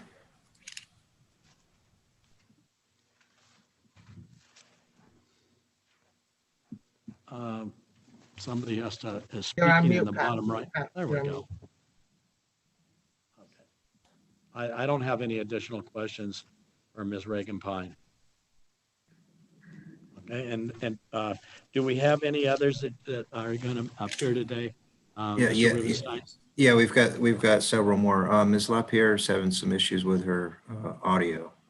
I could see that. So did she unmute it or? She shows it's unmuted here. There she is. I just heard something. Go ahead. No, it's off. All right. Why don't we skip to the next individual on that? Sure. We'll come back to her at the end if we can get that straightened out. Thane Hutchins, who is the treasurer. Good afternoon and thank you. I'm Thane Hutchins. I grew up in Eastern Connecticut. I am also a graduate of Eastern Connecticut State University. I graduated with a bachelor's in economics. During the end of that tenure, I interned in finance for the tribe, and then that turned into a full-time job later that year. And then in 2007, I was lucky enough to be elected to tribal council. I have been the treasurer since 2009, I believe. I've been on the audit committee, I believe, since 2010. And I am currently now the chairman of that audit committee. And not disclosed, I am a fan of the Running Rebels since about the mid 80s when Jerry Tarkanian was still there. Very, very good. Are you one of the more senior members on the council? I believe I am only behind Chairman Gessner and Mr. Quidgen at this point. Very good. And if you're a UNLV fan, that goes a long ways with some of us here. Thank you. I was hoping we'd have a little more to cheer about in recent years, but hopefully we'll get back there. Yeah, we need another Jerry Tarkanian maybe. Absolutely. In any event, thank you for coming down. I did not have any questions. I saw you answer the questions previously, and when you're in front of the board, I'm looking at my fellow commissioners, which in this kind of format, it's kind of hard. Usually we like to have everybody present where we can look at each other, but I don't see anybody. Commissioner Fuchs, did you have anything? No, sir, I'm good. Thank you. All right, very good. Well, thank you, Mr. Hutchins, and we'll move on to the next one, Mr. Rubenstein. Yes, Member John Harris. I appreciate the opportunity to be heard. I was born and resided locally here in Eastern Connecticut for 66 years. I had a 36-year career at Pfizer Incorporated in Groton, Connecticut, holding several management positions in manufacturing and research and development retiring from there in 2012. In 2013, I accepted a position with Mohegan Sun in the engineering department as the ground supervisor, serving in that role for 6 years until being elected last October to the tribal council. Okay. Civically, living in the town of Preston, I have served on the Housing Authority for 12 years, 10 years as a chairman, and resigning from that recently. I also have served as the chairman for the Housing Authority for the Mohegan Tribe, and I've served in that position since 1994, giving that up when I was elected to the tribal council as well. I also served for 9 years with the town of Preston, appointed by the Board of Selectmen to the Preston Redevelopment Agency, overseeing the site operations for a local project, Preston Riverwalk, a 395-acre brownfield site, which we're in the process of cleaning up, and it will be turned over to the Mohegan Tribe for future development. Thank you. All right, very good. Well, we have something in common. Back in my lawyering days, I represented a big senior citizen home company that came to Las Vegas for assisted care skilled nursing, and we opened up one of the very first facilities here in the Las Vegas area. And they were big back on the East Coast, and it was their first time out to Las Vegas. They did quite good. So I noticed in your previous testimony that you had indicated that you had a relationship there and were involved in that area. So I thought that was interesting. I really don't have any questions for you beyond that. I'll see if my fellow commissioners and colleagues have anything. They're shaking their heads. No, I don't see anybody wants to ask any questions. Thanking you for coming down today and talking to us. I don't have any further questions. I appreciate the opportunity. Thank you. Very good. Mr. Rubenstein? Yes, member William Quidgen Jr. Yes, thank you very much for having us today. My name is William Quidgen Jr. I'm a direct descendant of the Tantaquidgen Mohegan family. I grew up in upstate New York, worked for Amtrak Railroad for approximately 14, 15 years, moved to Connecticut in 1996, took a position in the engineering department overseeing all mechanical, electrical, electronic equipment here on the facility until 1999. Then I became a senior project manager of development and construction that oversaw the construction and everything pertaining to the gaming and utility build out on this facility as we stand today. Also, I've been a liaison on the construction and development site, sitting on the tribal council. I was elected on tribal council in 2005. From 2005 to 2009, I was the treasurer of the tribal council executive management board. I've also sat on the audit committee until a couple of years ago when I stepped down and let some of the newer tribal council electees sit on that board to become familiar with our audit committee. That's about it. All right. Well, I don't have any questions for you. I'm looking to see if my fellow commissioners have any questions. I do not see any. We lost. Oh, we do have Commissioner Brown had a question, but we're having a screen issue right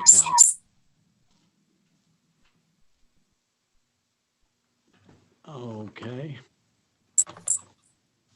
Commissioner Brown, you want to go ahead? He may still be on. Thank you, Chair Moran. Mr. Quidgen, I do have a quick question for you in connection with your service as an elected council member of the Mohegan Tribe for the last 15 years. Can you explain to me the time commitment in terms of your service? Is it, how often do you meet? How much time do you devote to that? And how does that interface with your other commitments? That question was directed to me, correct? Yes, sir. Thank you. I'm sorry.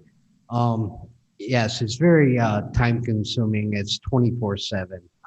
We are the executive management board and also tribal council overseeing our operations of our tribal government.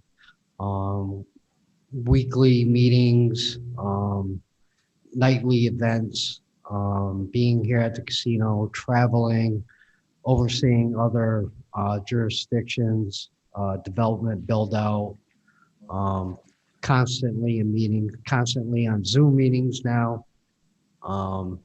It's very time consuming, but I look at it as we are a family and this will be our success for our children, our grandchildren, and the rest of our tribe.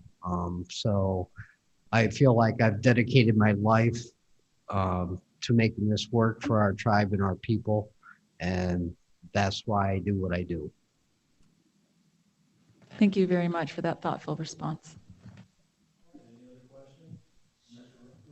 Sure. Just a follow-up question. Does the tribal council hold meetings at the different properties? Or is that just something that you would do individual? I mean, do you visit the properties individually or as a group? As a matter of fact, a couple of years ago, once we started developing out to other jurisdictions, that was one of our main concerns is that we had talked to Mario and told him that some of our quarterly executive meetings that we wanted to be held at other different locations, only so the upper management and the team members can see us face to face and we can commingle with those individuals and show them that they are part of our family. And we were doing that right up until about COVID hit. We were having our meetings out in Poconos, Paragon. We are scheduling meetings in Niagara and going out to A-Line also in the state of Washington. But that is our goal, and that is part of our job as being this executive team, to be at these properties and oversee our operations and meet with the executives and all team players. Thank you for that thoughtful response. Based on my prior experience with a gaming company, it's a great value to your other locations when they can see the face of their governing body at their location. I think, gives them a chance to not only show off all their accomplishments, but it makes them feel incredibly valued. But I realize COVID has really put a damper on that.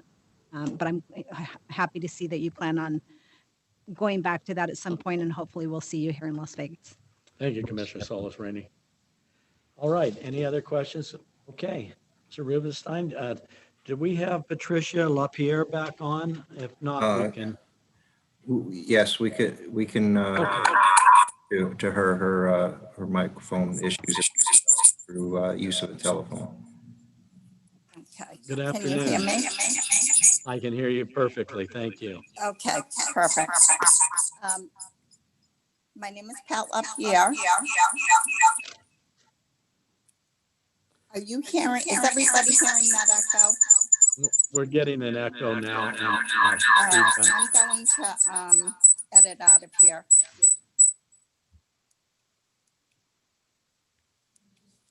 I'm so sorry. Is that better? yes, much. Wonderful. Thank you. My name is Pat LaPierre. I was elected to Tribal Council in last October. After working at the casino for about 18 years, I had various positions in human resources. And my last position there was Vice President of Human Resources. So it was an exciting time, but this is my new adventure. I originally grew up in Rhode Island. I moved to Connecticut 18 years ago, which is only about an hour away. So, and I have 2 grown children and 7 grandchildren who are my life. And recently, a year ago, I adopted a rescue toy poodle. So that's about it. Thank you. All right, and I see your background is in HR, correct? Yes. Very good, very good. I like your enthusiasm of being on the board. I didn't have any questions for you. I'm looking at my fellow commissioners to see if they have any. Commissioner Fuchs, I don't see. Yeah, do you have anything? No, sir. All right, very good. We don't have any other questions for you. And thank you that you got through your audio-visual issue there successfully, and we were able to at least chat. So thank you for appearing today. Thank you very much for the opportunity. We appreciate it. Absolutely. All right, Mr. Rubenstein. Yes, we've got one last board member, and then we'll move on to our executives. Joe Soper. All right. Good afternoon now, Mr. Soper. How are you? Good afternoon. How are you? Go ahead and tell us a little bit about yourself. Sure. This is my, like Ms. Lapierre, this is my first year on the board. Prior to that, I spent roughly 16 years down various positions, primarily in the sports and entertainment area for both Mohegan Sun and in the Mohegan Gaming and Entertainment corporate office. Started out as a financial analyst, as I had my bachelor's degree in finance from Western New England University. But I took that and expanded upon in various level and various roles, up to basically number 2 within the organization for sports entertainment, helping to program those 1,900 plus events on an annual basis to not only Mohegan Sun, Connecticut, but to all of our properties across the enterprise. And that was, and helped to go ahead and if your phone rings one more time, we're not going to be able to approve. I don't know why somebody keeps calling me through through my office line. If it rings again, you're going to get blackballed. No problem. Go ahead.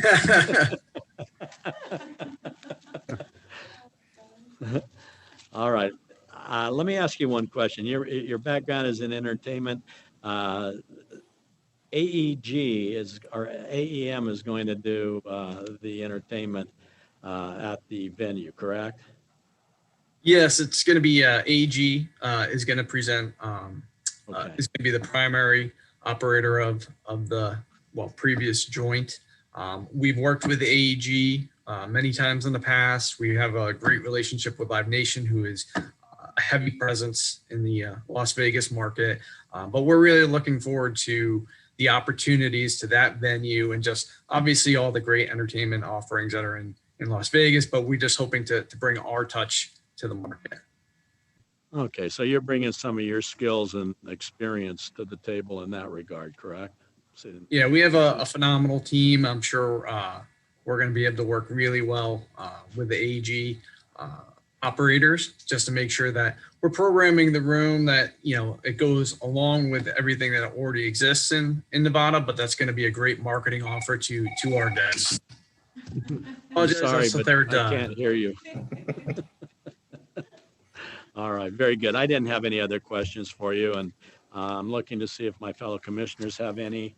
It doesn't look like they do. Okay. Thank you for coming down here today, and I go back to your attorney, Mr. Rubenstein. Thank you, Chair Moran. We do have one more board member, but he's not before you today. Just to mention, there's a 9th board member, Ken Davison, who you will see in a few months when his investigation is complete. He was elected to the board in March.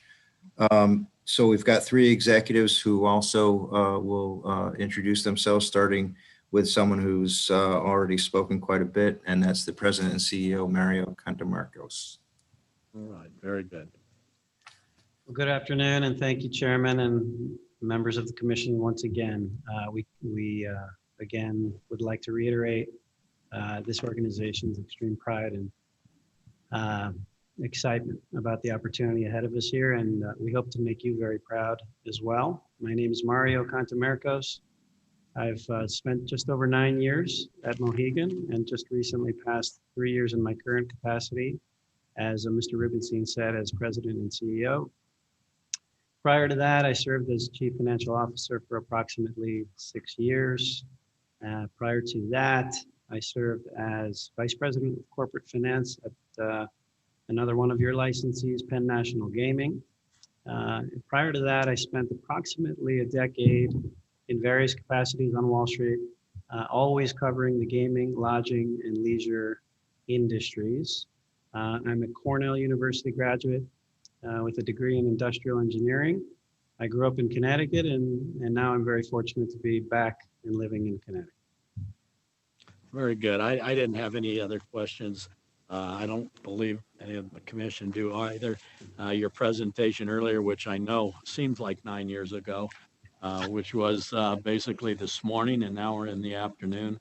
You did a great job. I can really tell where your heart is in this thing, and good job. You do a good job for them. So I don't have any other questions, so I guess we can go on.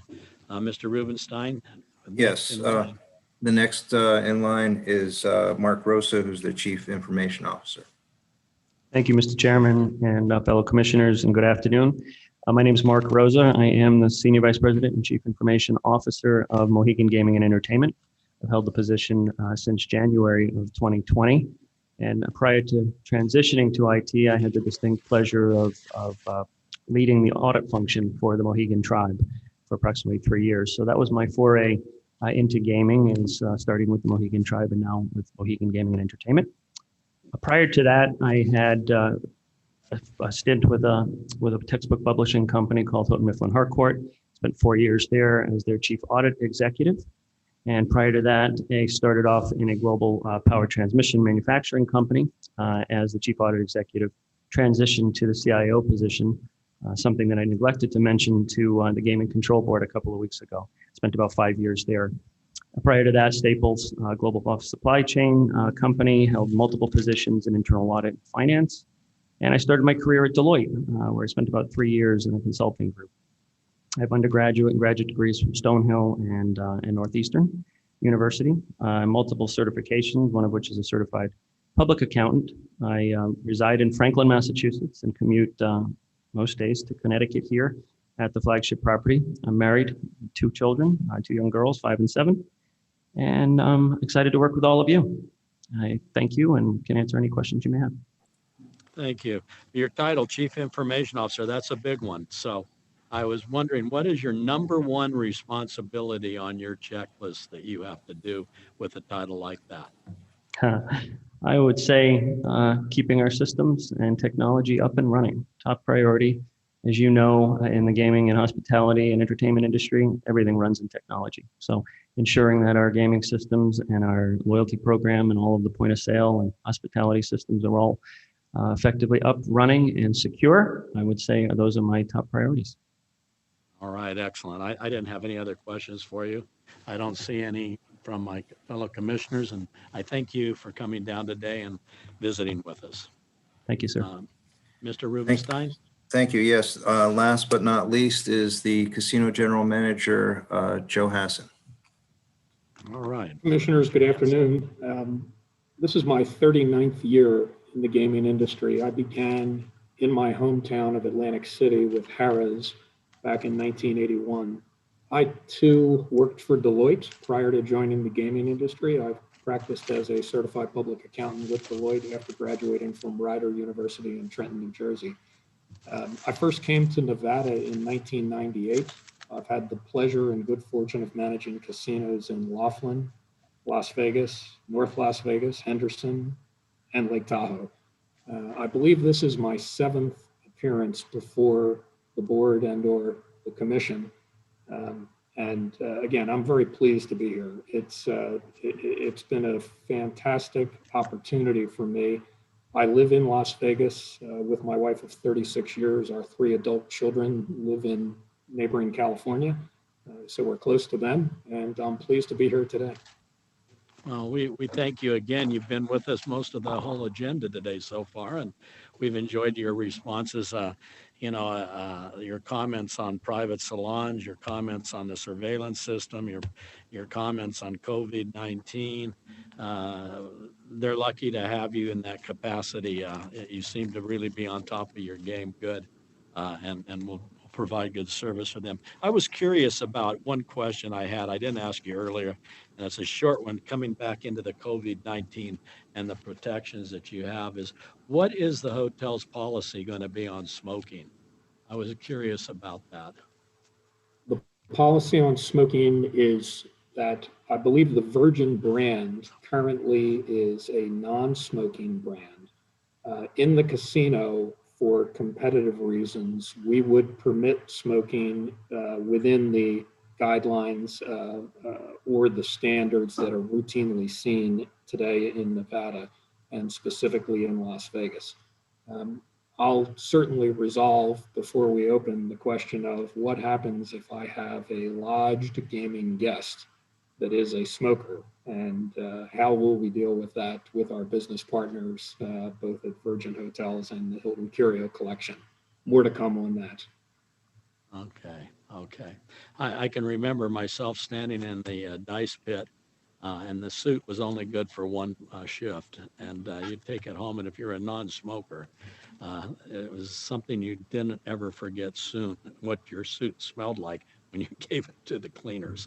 But in any event, I was curious because we see more casinos, and some recently, that are imposing no smoking bans, and some of our existing licensees are doing that as well. So I was curious where you guys were at on that. So thank you for your comments today. Do any of the commissioners have any further questions for Mr. Hassan? I don't see any. Thank you very much again for spending most of our morning with us and some of the afternoon. So Mr. Rubenstein, next. We are finished with our individual applicants as well. I think I can say that with respect to the proposed set of conditions in the draft order of registration, we have reviewed all of them and find them acceptable. I would point out that with respect to the first condition, the attestation letter, that since the time of the board meeting, that has been delivered and accepted by the audit division. So I'm not sure that condition needs to go further. But if it does, we can work with staff to remove it at a different time. Okay, so we have 5 conditions, and you've satisfied one. I would like to leave that condition in there and have it internally on our end reflect by our control board that is satisfied. 2 is a surveillance system. Manufacturer's license is 3. We got 4 being the distributor's license comments, and then we have number 5 is a key employee application. And you've referenced on the record that those conditions are fine with you and your client, correct, Mr. Rubenstein? That is correct. Okay, very good. I'll see if any of the commission have any additional questions. If not, I'll bring it back to the commissioners, and we'll start deliberation and work towards hopefully an early motion. So do we have any other questions here? No, but I'll make some comments. Okay, then let's bring it. No questions at this point. Then let's bring it back to the commission and Commissioner Fuchs. Let's deliberate, talk. Sure, thank you. First of all, frankly, I see this as a very exciting opportunity to bring a new group of investors and operators to Las Vegas. I anticipate this will be a win-win for Las Vegas and Mohegan Gaming Entertainment. I will say that there's a very impressive group of individual applicants, very clean backgrounds with not a single hiccup. And with that many, usually we have 1 or 2 that we might have a couple of questions about their background, but this group is very impressive, and really there was nothing that jumped out on any of the applicants. So thank you for all appearing today. It's nice to see you on screen. Hopefully we'll meet face to face. What I'm really anxious about is to see the results of the cross-marketing efforts and the influx of hopefully new visitors from your other Mohegan Gaming locations. I think some of those are probably untapped markets, and that Las Vegas will be the beneficiary of those patrons once they cross over from your other properties. As stated in your presentation, this will be a first for you and for Las Vegas. And I am very excited to support this application, and anxious to see the property opened and what Mohegan Gaming, Virgin, and Hilton bring to the area. So thank you, and I'm in support. Thank you, Commissioner Fuchs. Any other commissioners? Commissioner Brown?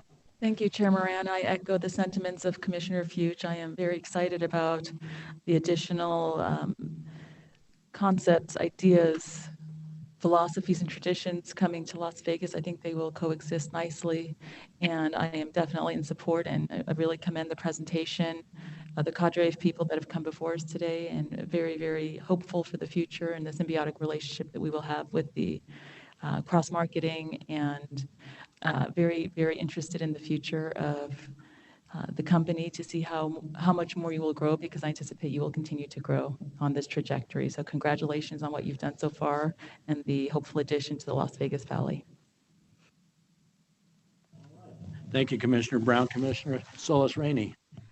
I too wanted to echo the sentiments expressed by my colleagues. I think this is an exciting time for your nation, and I look forward to having you. I think it's going to be a win-win, definitely, for both your tribe and also for the city of Las Vegas and the state of Nevada.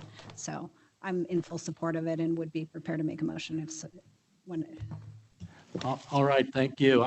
My only comments before we see if there's a motion maker, I know that it seems like Commissioner Cohen is reaching, but I want to say that, you know, I've been on this commission a long time, and I've seen a lot of applicants. I've had a lot of attorneys in front of me here. I used to be one of those attorneys appearing in front of the commission, and I've got to say that Mr. Rubenstein throughout this has done a really excellent job for his clients. He's made it easy for the commission to get through the process and also allow us to meet his clients. And every single one of the people that have appeared on this affiliated with the Mohican enterprise, if you will, have been absolutely 100%. I can't even, I think Board Member Cassaro said there weren't any hiccups and any blemishes, I believe he said, to quote him. And he's absolutely right. There's really nothing in all the materials that we've been furnished that is anything that could be construed other than wonderful operation, wonderful people involved in it, really professional. And I'm looking forward, hopefully, to you guys getting approved shortly. And most importantly, coming into Nevada and making a name here for yourselves and making Nevada continue to be the gold standard. And I know that you will help us all with that from the type of people that have appeared in front of us today on this. Having said that, I think Commissioner Cohen, you may have a motion. First, I want to join in my fellow colleagues' comments about the application, the process, the incredible amount of time and effort extended by the applicants, the time and effort extended by the Gaming Control Board staff. I'm going to defer to Commissioner Solis Rainey for the motion. Okay, very good. Commissioner Solis Rainey. Thank you, Commissioner Cohen and Mr. Chairman. I'm honored to be able to make a motion to recommend approval of non-restricted item number 1 as recommended recommended by the Gaming Control Board and as conditioned by the Gaming Control. And as conditioned. I'm sorry? And as conditioned, correct? Yeah, as conditioned. Thank you. Thank you, Commissioner. Okay, a motion has been made. Any discussion on the motion? Not seeing any.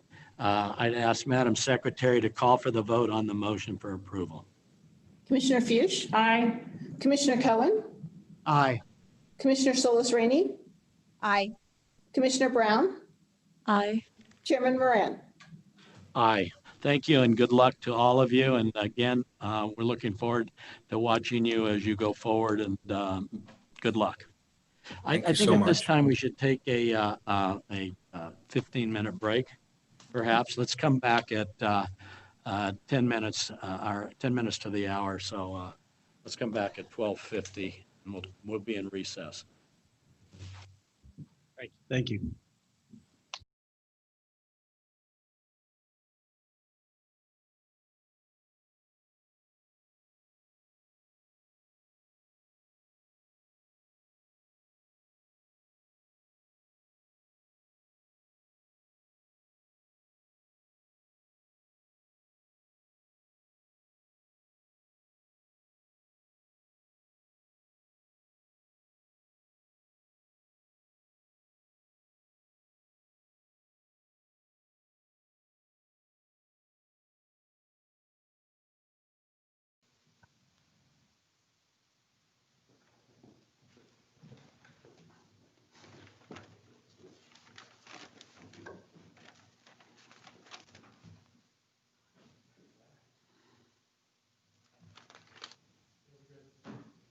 Okay, we'll go back on the record. Madam Secretary, Commissioner Future, are you there? I am, sir. All right, hello. We're back and ready to go. Madam Secretary, will you call the next item? Next item on your agenda is non-restricted number 4, which are the applications of Gary Richard Selesner for licensure as a key executive of Parball Nuco LLC, PHWLV LLC, Corner Investment Company LLC, Flamingo Las Vegas Operating Company LLC, 3535 LV Nuco LLC, Cromwell Manager LLC, Flamingo Cert Manager LLC, and the Quad Manager LLC. The recommendation of the Gaming Control Board is for approval, and I believe we have a disclosure on this item. Thank you, Madam Secretary. I know we have a disclosure. Commissioner Cohen? Thank you, Mr. Chair. I have known Gary Selesner and his wife Peggy for many, many years. Our firm has in fact represented Mr. Selesner and his wife in some, minor litigation over some poor contracting work at their home about 9 years ago. With those disclosures, I am certainly prepared to move forward on the application of Mr. Selesner. I certainly receive no income from any cases involving Mr. Selesner, and I don't believe that my friendship or the prior representation will in any way impair my judgment, and I wish to move forward and deliberate on this matter. Deputy Attorney General Reinig has had a sufficient disclosure pursuant to NRS 281A420. Yes, Commissioner, the disclosure is adequate. Thank you. Thank you, Commissioner Cohen. All right, then. Well, I see AG, Mr. Burnett, good morning or afternoon now. How are you today? Good afternoon, Mr. Chairman. Good afternoon, members of the Commission, Madam Secretary, A.G. Burnett with the law firm of McDonald Carano here representing Mr. Selesner and Caesars. Thank you for having us. Mr. Selesner has been licensed in before the board and commission previously. He's here for his application for licensure as a key executive since he is regional president for the locations that Madam Secretary listed. Of course, he's here to answer any questions that you may have. I see him on the line. Mr. Chairman, we're at your leisure. All right, thank you. Good afternoon. How are you, sir? Excuse me, I'm great, and thank you very much, all of you, for hearing my application today. It's tremendously appreciate the time that the agents have put into this. The process is, as I heard and listening to Mohegan Sun and having been licensed elsewhere, is indeed rigorous in Nevada. But the agent I had, Caitlin Osborne, assisted by Matt Doyle, were as professional as I could possibly ask for. Again, they look deep into our background, and I'm really appreciative of their look at my background and also the help of AG. So thank you. All right. Well, thank you. I watched your appearance in front of the board, and I didn't have any problems whatsoever with your application. You've been licensed, like you said, I don't know, 8 times. The last time it was in 2017. Multiple approvals. You come in here with a good counselor, and I was curious about, have any of the hotels opened since your last appearance in front of the board? I think last time you were talking about Planet Hollywood, and that you're overseeing a lot of the properties. I think you oversee 10 properties plus. But I'd like to hear a little bit about that and how you spread your time out over that to do a good job, which you do, I'm told. And tell me if there's any other properties opening that aren't open now. Yes, Chairman, we did open Planet Hollywood a couple of weeks ago. It like the other openings, went very smoothly, and I'm excited to tell you today that we're planning to open Cromwell next, hopefully next week. We've informed the Gaming Control Board, so that would leave only the Rio as a property that hasn't opened yet. And you're right. I never imagined in my long career that I'd end up in the spot I'm in right now. certainly have been very, very lucky and surrounded by tremendous mentors along the way, and also a tremendous staff to support everything that we've been able to accomplish over the years. And that is indeed how I'm able to do this job.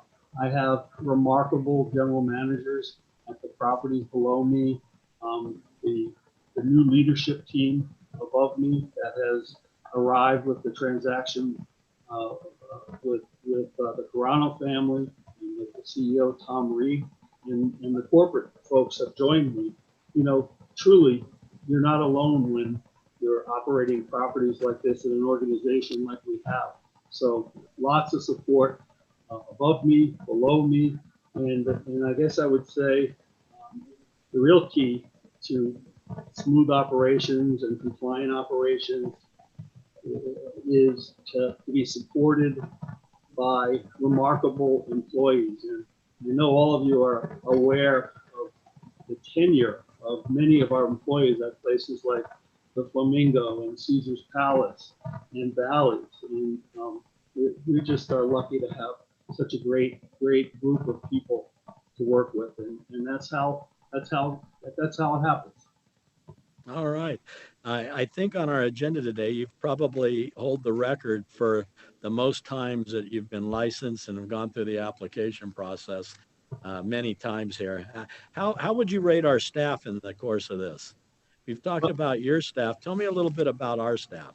Well, you know, as I said earlier, I have been licensed in many states, and you know, I've been, I guess, licensed for over 30 years, and so I've had the experience of having agents who are working within new states, and also agents who have had great experience, such as many of the folks that I've encountered over my applications here in Nevada. And the professionalism in Nevada, the thoroughness of the exams, but it's done, I found, with a very, very kind heart. Of course, they're wanting to make sure that you know that the person that they're investigating is clean and has the credentials to do the job. So they're tough, but it's just very professional. And I would point out in this particular case, I think with Caitlin Osborne, I think I may have been her first executive that she investigated. However, she's been an investigator outside of the state as I've gotten to know her on actually political candidates. So she was unusually thorough in looking into lots and lots of matters, and you know, our financial background, and even you know, some transactions to help my daughter fund her at the time medical school education. And what was that all about? But I can't imagine anyone who could have been more professional. And you know, in the areas where she needed a little guidance, Matt Doyle stepped in, and you know, was very, very helpful to her, and certainly to me. So I couldn't be more proud, frankly, to be an executive in Nevada for all these years, and to have worked with, you know, great people on my team, and also great agents and regulators such as yourself. Mr. Very good. Chairman Moran? Mr. Burnett. Yes, sir. I'm sorry, I was just going to add one note to that Mr. Selesner and I haven't discussed this, but he might recall it. But the very first time Mr. Selesner came through for licensing, he was investigated by a fellow named Sean Reed, who went on to be a gaming control board member. So some of these folks may end up going on to higher positions, and you never know. Yeah. When you see Sean, tell him I said hello. I will. He's watching now, I think. Me too, AG. And Sean was again thorough, but terrific to work with. Very good. I don't have any other questions for you, and I can look at my fellow commissioners, and I don't know if they have Commissioner Brown. Thank you very much, Chair Moran. I appreciate the opportunity to ask just a very brief question. How are you today, Mr. Schlesner? I'm great. Thank you. Glad to be before you. Thank you very much. In connection with the departure of Eileen Moore, who's a former CEC regional president of the Las Vegas properties and operations, can you help me understand how you've pivoted and how you've shifted gears in terms of the 6 additional locations that you're now overseeing? Yes. So first of all, Eileen is a very, very capable executive who I had the pleasure to work with for a number of years. I understand she's gone on to work for another great company, and I'm so very, very pleased for her. Secondly, at the time of her departure, I was effectively supervising Caesars, Rio, Planet Hollywood, Bally's, and Paris.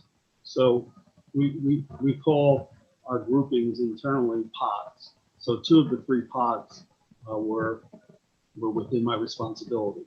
And so when she left, I picked up her pod.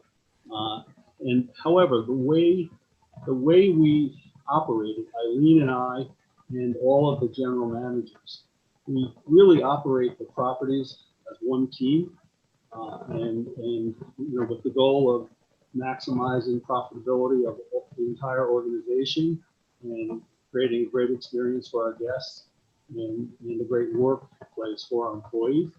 And so we talk countless times each day. We still do. And so I was quite familiar with what she and her team had accomplished at the hospitality pod. And of course, those general managers have remained, and they're running the day-to-day anyway, and really qualified people. So we really haven't skipped a beat, except to miss Eileen's tremendous personality and also her commitment to lots of different important initiatives within our company, especially diversity initiatives and women executive empowerment initiatives. So we'll all struggle to try to be as good at that as Eileen, but we're going to give it our best shot. Thank you very much. Thank you. Commissioner Moran? I can't hear him. Commissioner Fuchs, did you have a follow-up question? Thank you. I did. Just during your presentation with the board, you mentioned that the Lincoln Planet Hollywood hotels are only open 4 days a week. Have you seen any shift in the demand to open 7 days, or are you still sticking with that plan?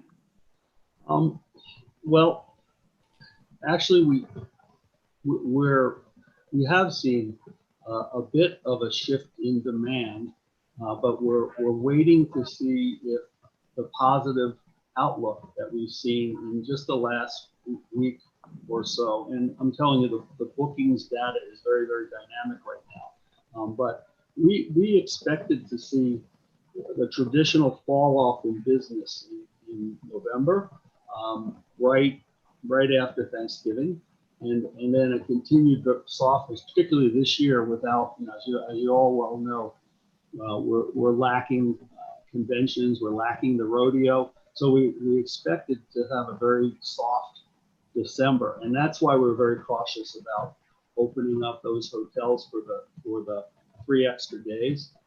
However, very recently we've seen that it looks like now that the forecast will be a little stronger than we expected. So we want to open those hotels. Planet Hollywood is also closed 3 days. The Cromwell will open fully. It's a much smaller hotel, but we're very, very cautious because we want to open as carefully as possible, because the process of having to furlough employees is not ideal, and so we don't want to have to go backwards if we are too aggressive in terms of what we open. Understood, and a good plan, but I am happy to hear that you are seeing a little bit of an uptick, potential uptick. So that's good news. Thank you. We are. All right, thank you, Commissioner Fuchs. I don't see any other questions. Do we have a motion? Anybody? Mr. Chairman, I move for the approval of the non-restricted item number 4 as recommended by the Gaming Control Board, as read into the record by Madam Secretary. Thank you, Commissioner Brown. Madam Secretary, there's been a motion made. Would you call for the vote? Commissioner Fuchs? Aye. Commissioner Cohen? Aye. Commissioner Solis Rainey? Aye. Commissioner Brown? Aye. Chairman Moran? Aye. Motion passes, and thank you, and thank you for coming down today. It's always good to see you down here, and good luck as you go forward with all these locations. I don't know when you have time to sleep, but keep it going. Well, I'm deeply appreciative, and I also have a very understanding spouse and great children. So I'll make sure to spend enough time with them, I promise you. All right, sounds good. Nice to see you, Mr. Selesner. Say hi to Mrs. Selesner for me. And one final question for you, Mr. Selesner. I see the beautiful orchids to my left. I can see them on screen. Do you get help taking care of those? Because I've managed to kill almost every orchid I've ever owned. I absolutely get help. One of the persons I didn't mention that's been very, very important to me and my continued sanity with the normal stresses of operations is a young lady by the name of Mona Lou, my admin, who makes sure those orchids stay healthy and beautiful. So she does a lot of other great things too. Thanks for asking. Well, I commend her. I know it's not easy, so please let her know I have orchid envy. I will. Thank you. All right, very well. Madam Secretary, next item. Non-restricted number 5 is the application of Sarah Ann Rogers for licensure as a key executive of the Mirage Casino Hotel LLC and Newcastle LLC. The recommendation of the Gaming Control Board is for approval. I believe we have a disclosure on this item. Very, very good. I see we have 2 disclosures by the commissioners. Commissioner Brown? Thank you, Chair Moran. I have a disclosure to make for non-restricted item number 5. It identifies Newcastle LLC. My law firm, Lewis Rocha Rothgerber Christie, represents an entity with a similar name, Newcastle Corp., in intellectual property matters in which I personally have not acted as counsel. I have no pecuniary interest, however, in the outcome of this agenda item, notwithstanding the firm's role on unrelated intellectual property matters for an entity with a similar name but not the identical name. I do not believe the independence of judgment of a reasonable person in my position would be affected by the relationship described on the record, and I therefore intend to participate. Deputy Attorney General Breinig, is this disclosure satisfactory under NRS 281A-420 and in compliance with the disclosure requirements?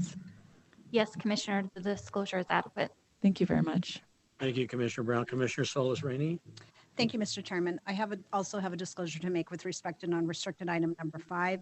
I'm a partner in Morris Law Group, and my firm has previously represented MGM in litigation matters unrelated to the item before us. Those litigation matters have concluded, and I have no pecuniary interest in the item before us. I do not believe that the independence or judgment of a reasonable person in my situation would be materially affected by this prior relationship. I intend to participate in deliberation and voting on non-restricted item number 5. Deputy AG Breining, can you confirm that's an adequate disclosure? Yes, Commissioner, that's an adequate disclosure. Thank you. Thank you, Commissioner Solis Rainey. All right. Good morning. Could you state on the record? I see Mr. McGinnis there. Go ahead. Chairman Moran, Commissioners, Madam Secretary, for the record, Sean McGinnis with Butler Snow on behalf of MGM Resorts International and Sarah Rogers. And I believe Sarah is on as well, and she's here to tell you a little bit about herself and answer whatever questions you may have. Very, very good. And good morning or good afternoon now, and welcome. I really looked through all the materials. I didn't see anything there that gave me any kind of a hiccup. I wanted you to appear in front of us because in my backup it says you've never been licensed or found suitable yet by the Gaming Commission. So we wanted to give you the opportunity to come down here and meet us and tell us a little bit about yourself. Well, thank you and good afternoon, Chairman Moran, Commissioners, and Madam Secretary. My name is Sarah Rogers. I'm currently the Senior Vice President and Chief Financial Officer of Mirage and Excalibur for MGM Resorts International.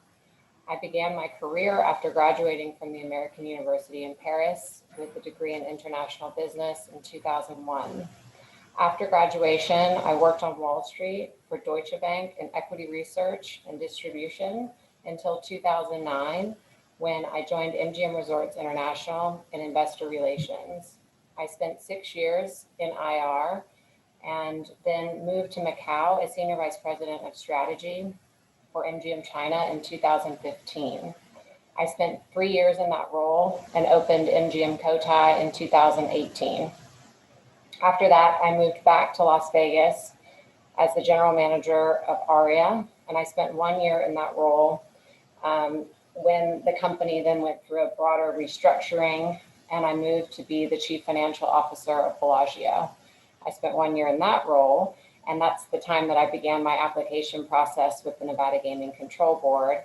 And then through 2020, in May of this year, the company consolidated these roles, and I moved to join Mirage and Excalibur as their chief financial officer. Perhaps most importantly, I've been a Las Vegas resident since 2009, and I have 2 young daughters, one of whom was born in January of this year. I'd like to thank the Nevada Gaming Control for their diligence throughout this licensing process. Wonderful. Thank you for coming down here today and sharing that with us. I did not have any questions for you. It looks like you're moving right along in your career. You've got a lot of balls in the air here looking at these different locations. I would at this time, my fellow commissioners, Commissioner Solis Rainey, yes. Yes, thank you, Ms. Rogers. First of all, congratulations on the birth of your child. I'm sure it's been a different time having a newborn during COVID. I had a couple related questions. First of all, I was curious to see how your business had picked up at both the Excalibur and Mirage. It seems to be a little bit different markets, so I wasn't sure the difference. And then relatedly, how many of your employees you brought back? Absolutely. Business at both properties has done, I will say, better than we forecasted, and thus far have been EBITDA positive since opening. So that is very promising. In terms of the number of employees that we have brought back at each property, Mirage, prior to opening, we had 3,943. We now have 3,364. However, 1,500 of those are still on epidemic leave. So the number of employees is down about 15%, although we still do have those employees on epidemic leave. Excalibur has 1,888 employees. 329 of those are on epidemic leave, and prior to closure, we had 2,558. So its number of employees is down about 25%. Thank you for that response. I'm sure the employees will be anxious to get back to work, and I'm glad to hear that business has been positive. All right. Thank you, Commissioner Solis Rainey. Any other questions? Commissioner Brown. Bonjour, Mademoiselle Rogers. How are you today? Bonjour, bien. I have to ask, after spending a couple of years in Paris, have you gone back since? I have gone back since. It's been a while, given the 2 young girls in my life and what's going on with the global pandemic. But I love Paris and can't wait to go back again at some point. It's a beautiful city. And then also, presently you split your time 50% at the Mirage and 50% at the Excalibur. Is that still the ratio that you're spending your time on a day-to-day basis? That's approximately right. I'd say with the more recent opening of Mirage, I've probably skewed closer to 60% of my time here at Mirage. But yes, I do spend time and have offices at both properties. Thank you very much. All right. Any other questions? Not seen any. Do we have a motion? Sure, Mr. Chairman. I'll go ahead and move for approval. Is that all right? Okay. Yep. Okay, Mr. Chairman, I move for approval of non-restricted item number 5 as recommended by the Gaming Control Board. Very good. Okay, we have a motion made. Madam Secretary, go ahead and call for the vote. Commissioner Fuchs? Aye. Commissioner Cohen? Aye.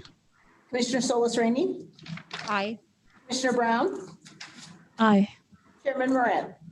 Aye. I'd like to, motion passes, and I'd like to thank you, Ms. Rogers, for coming down today. And also, Mr. McGinnis, we made your job pretty easy today for you. So Yeah. it's always good to see you, though, down here. Good So seeing you too. thank you.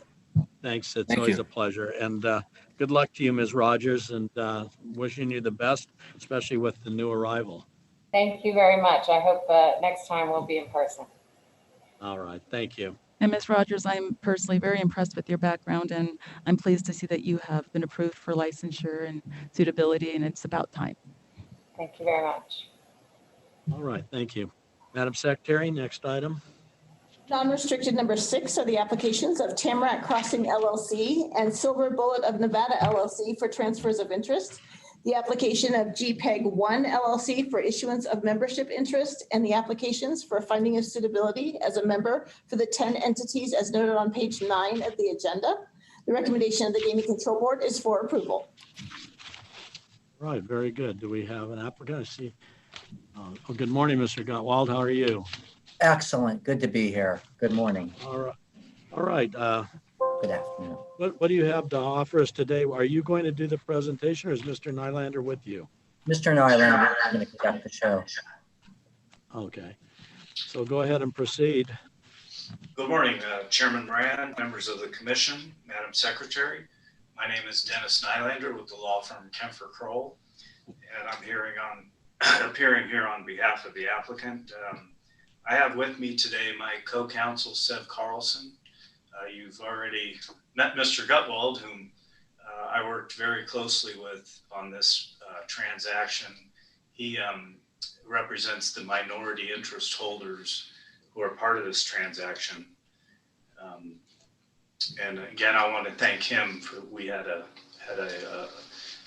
fun time working on this together. Yeah. And Mr. Chairman, what you have before you today are the applications of GPEG and Tamarack and their respective owners for transfers of interests and issuances of securities that will align the interests of 7 different non-restricted licenses. The title page looks fairly complicated, but it really is not. It's this is basically an equity swap among existing licensees. And with your permission, Mr. Chairman, what we'd like to do is to have Sev make a few comments, and then Mr. Pegram will be available to update you on the transaction, if that's your pleasure, Mr. Chairman. Yes, I would like that, Mr. Nylander, and I'd like to hear from Seth about the transaction itself. I understand there's no cash transfer there. That's correct, and he can walk you through that, but it's just an equity swap. There's no cash involved, Mr. Chairman. And I would also, I'd also note before Seth comes up that I've been dealing with Mr. Pegram's corporate lawyers over the last few days, and all of the documents are in order. And assuming that we get a favorable vote from you today, we intend to close the transaction scheduled before midnight this evening. Close up. Very good. Thank you for that heads up.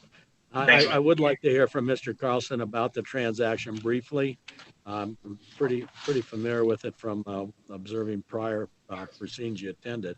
And then I want to hear from Mr. Pegram, just specifically a little bit about the remodel. And then I know he spoke about that last time, but just briefly on both those, the transaction and the remodel, that was the things I wanted to spread on the record. Thank you, Mr. Chairman. Sev Carlson for the record. So just to give you a quick summary, in addition to GPEG's interest in Tamarack, it also owns and operates 4 casinos in Carson City and the Carson Valley. In the Carson Valley, it's the Carson Valley Inn and Sharky's, and then in Carson City, we have Bodine's and Slot World. GPEG also holds 2 other licenses and approvals for grandfathered non-restricted licenses tied to the Horseshoe and the Slot World Cabaret. Those licenses remain active, but they're not operational at this time. As Mr. Nylander mentioned, We strictly have an interest swap here and new issuance of securities. There's no cash component to the deal, as Mr. Nylander mentioned. Currently, GPEG owns 26.25% of the equity in Tamarack. GPEG is owned at 73.75% by Mr. Pegram and members of his family. The remaining interest is held by 4GC, which is made up of various Carano family interests and Mr. Rick Murdoch. The detailed chart should be in your materials. The remainder of the Tamarack is owned by minority interest holders. These holders do not currently own any interest in GPEG. The minority interest holders have agreed to transfer their interests in Tamarack to GPEG, and in exchange, they will receive equity in GPEG. The bottom line is Mr. Pegram's group will own a larger share in Tamarack, but a smaller share in GPEG. The Tamarack minority holders will hold a larger share in GPEG, but a smaller share in Tamarack. At this time, unless you have any other questions, Mr. Chair, we'd be happy to have Mr. Pegram give you an update on the remodel. No, I just, one comment. Everybody in the transaction has been licensed previously, and we're talking about no cash equity swap only, correct? Correct. Okay, very good. I'd like to hear from Mr. Pegram then about the remodel.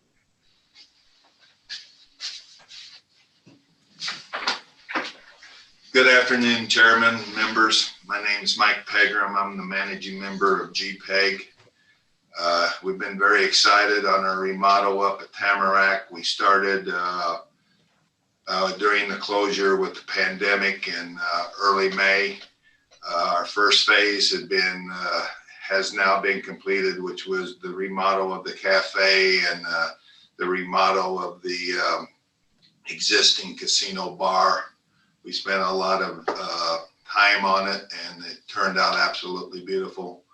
What we're doing now is, well, during the first phase, we also removed the existing steakhouse that was located kind of right in the middle of the casino. The reason why we relocated it, that was kind of what we thought was our sweet spot for expanded gaming. So we took that out, and now we're moving it back to the back of the building. And again, building a new casino bar, adding the steakhouse, and also the Sully Sports Pub. So all of that is on schedule. Business has been very good during the remodel. We expect to have the steakhouse open by mid-December, and just very excited about it. And we've kind of been walking through our between raindrops with the contractors. We're on time, and it's all smooth. So we have no complaints. And this whole process of going through, we appreciate all the work the agents have done, because they've got us on track here, and we're just happy to be appearing for you before you can get this transaction closed. Very good. I appreciate that. I understand in your September, you did pretty good down there, right? Yes, sir. We have been very pleasantly surprised with the level of our business, and not only the Tamarack, but all 4 reopenings of our properties. Excellent. Well, I didn't have any other questions, and you laid it out, and I wanted to hear from you. I'm looking at my commissioners, my colleagues. Do you have any questions? Just a quick comment. As your only Northern Nevadaner, the Tamarack's kind of an institution here up in Reno. And I can see the reconfiguration of this floor space will be a benefit to you as far as opening that up for gaming. But yeah, the Tamarack is, I've actually been around a lot of your patrons lately, and they are very pleased about the remodel and how things are going. So congratulations on making those changes. And I think they're going to be very positive for you. Thank you very much. So it's good to hear good comments. They're all good. And so Very with good. that, I can make a motion for approval, Mr. Chairman, if you'd like. I would like that. I don't see any additional questions down south. So Commissioner Fuchs, go ahead. Perfect. Mr. Chairman, I move for approval of non-restricted item number 6 as recommended by the Gaming Control Board. Very good. Madam Secretary, motion made. Any discussion on the motion? Don't see any. Okay. Madam Secretary, would you call for the vote? Commissioner Fuchs? Aye. Commissioner Cohen? Aye. Commissioner Solus Rainey, Aye. Commissioner Brown, Aye. Chairman Moran. Aye. Thank you very much and good luck. Mr. Gutwald, Mr. Nylander, it's good to see both of you again, and good luck with this new operation. Thank you. Thank you, Mr. Chairman, and would like to take just a brief second to thank the Agent Messberg and the Carson City team who handled this case. As always, very professional, very well informed, and kept us on a timeline that we needed in order to get the transaction to close as quickly as possible. So we're very thankful for that and wanted to thank them as well. That's always good to hear, and especially coming from you, because you've been around the block a few times. We appreciate those comments. Thanks. You're showing my age, Mr. Chairman, but that's fine. All right. Take care. All right. That takes care of our non-restricted. Madam Secretary, what would we do now? That brings us to our restricted items held out for discussion. That brings us to restricted number 1, which is the application of ST Property Holdings LLC doing business as Arco AMPM number 83195 for a restricted gaming license, and the application of Sang Tae Yoon for licensure as sole member and manager. The recommendation of the Gaming Control Board is for approval with the conditions as noted on the agenda. I believe we have a disclosure on this item. Thank you. Commissioner Brown, do you have a disclosure? Thank you, Chair Moran. I do have a disclosure to make for restricted item number 1. My law firm, Lewis Rocco Rothgerber Christie, where I serve as a partner, is adverse to ARCO in some unrelated transactional and litigation matters, but not the specific ARCO store listed as ARCO AMPM number 83195. I have no pecuniary interest in the outcome of this agenda item, notwithstanding Lewis Rocco's role as counsel on unrelated matters. And I do not believe the independence of judgment of a reasonable person in my position would be affected by the relationship described on the record, and I therefore intend to participate. Deputy Attorney General Breinig, is this disclosure satisfactory under NRS 281A-420 and in compliance with the disclosure requirements? Yes, Commissioner, the disclosure is adequate. Thank you. Okay, very good. Then do we have an applicant? Oh, I don't see him. They were there. I don't have a picture.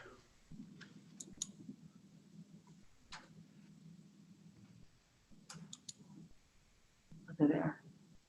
Is Mr. Yun on?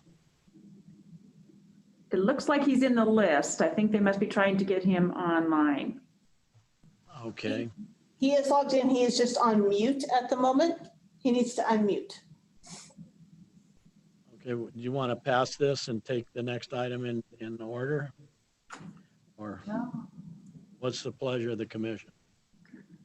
Well, let's see if we can get him to unmute here. Mr. Yun?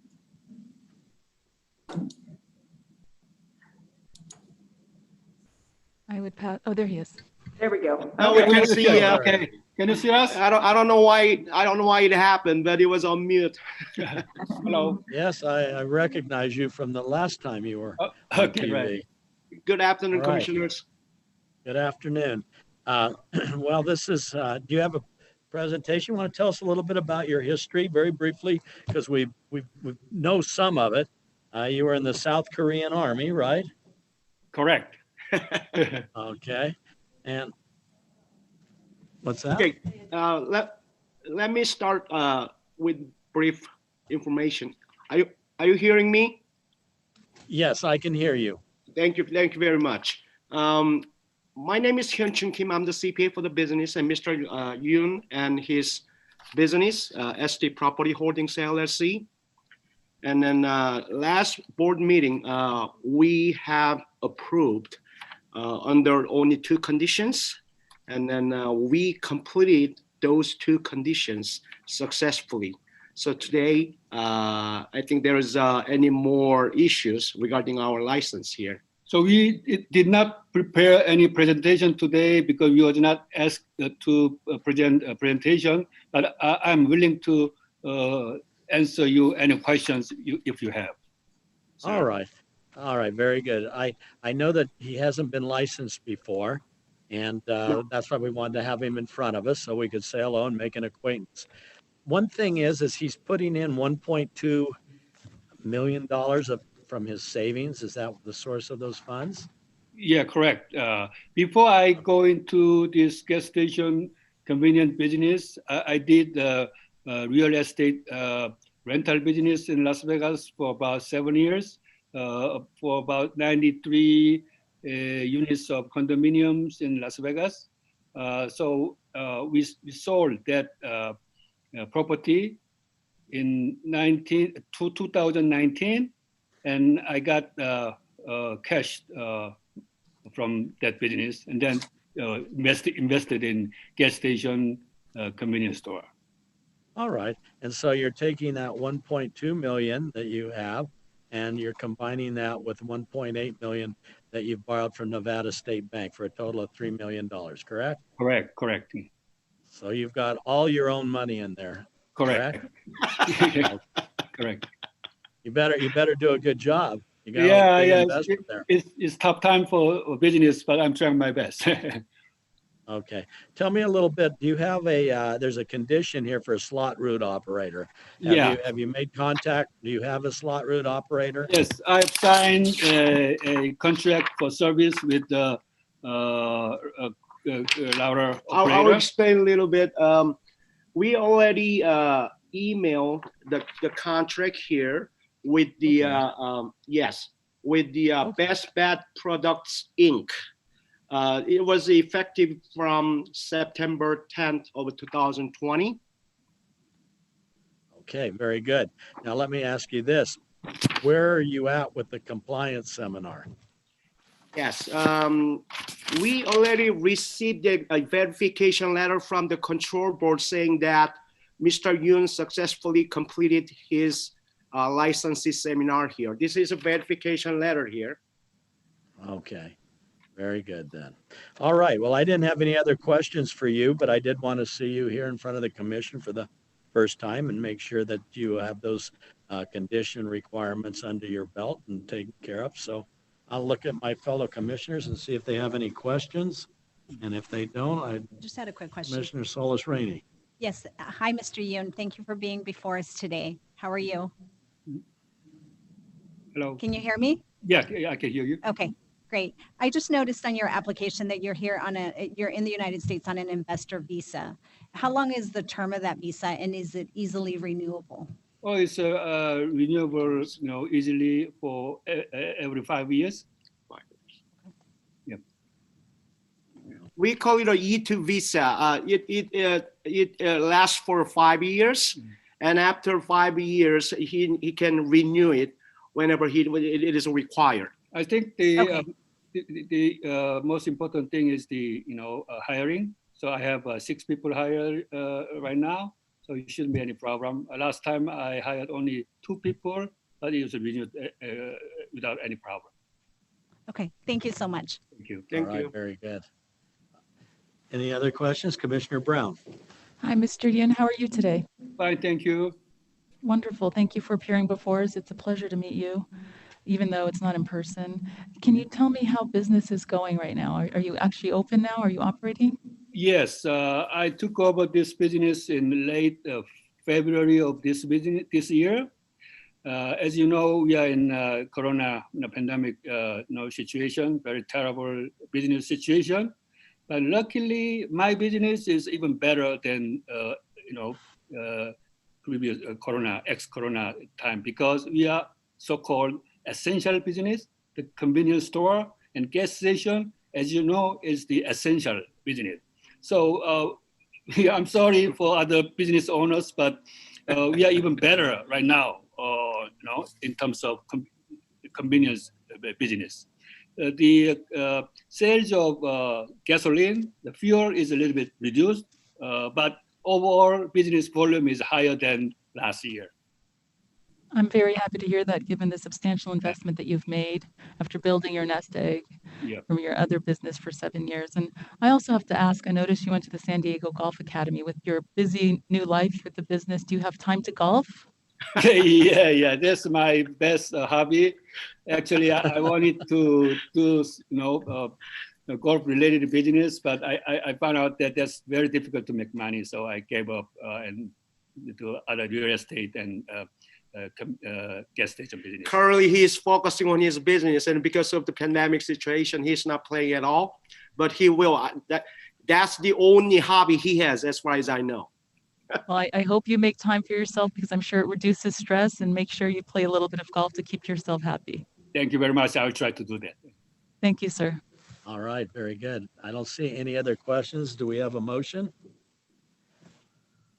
Sure, Mr. Chairman. I move for approval of restricted item number 1 as recommended by the Gaming Control Board.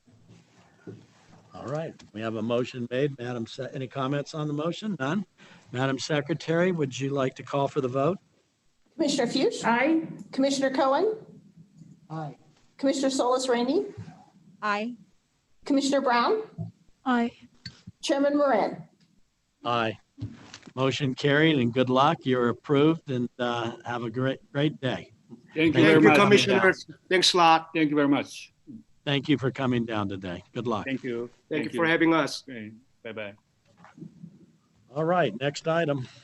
Next item is restricted number 2, which is the application of Sky Tavern Partners LLC, doing business as Sky Tavern for restricted gaming license, and the applications of DZ Gaming Trust and TH Tavern 3 LLC for registration as a holding company, and for a finding of suitability of David Delzato as trustee and beneficiary, and the Timothy P. Herbst Gaming Trust as sole member and manager. Lastly, you have the applications of DZ Gaming Trust and TH Tavern 3 LLC for licensure as members and managers. The recommendation of the Gaming Control Board is for approval with the condition as noted on the agenda. I believe we have a disclosure on this item.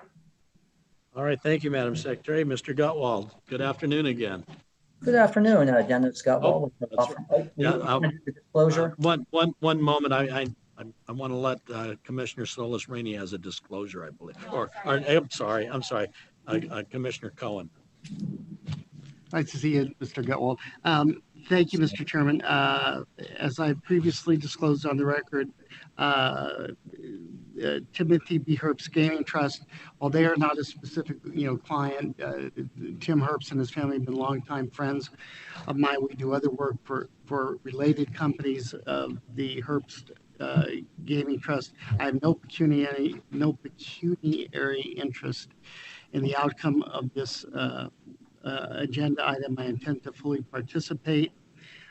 With those disclosures, Deputy Attorney Breinig, is it sufficient pursuant to NRS 281A420? Yes, Commissioner, the disclosure is adequate. Thank you. All right, Mr. Gutwald again. Hello. Hello, Dennis Gutwald with the law firm of McDonald Carano. With me is David Delzato, the applicant, along with Rick Stevens. With your permission, I'll have Mr. Delzato tell you a little bit about the business and tell you a little bit about himself. Right, that would be wonderful. I'd like to hear from him. He's never been licensed before, and I was interested in his history where he was a developer, and now this is his first venture in the tavern business. So I'd like to hear a little bit about that. Correct. Thank you, and good afternoon, Mr. Chairman Moran, fellow commissioners, and Madam Secretary. As was stated, this is my first time as an applicant for licensure, so I'd like to take a few minutes to share with you a little bit about my background and the opportunity just to get to know me a little bit through this process. First off, it's an honor and privilege to be before you today, and I understand that. I was born in Toronto, Canada, and graduated from York University back in 1988.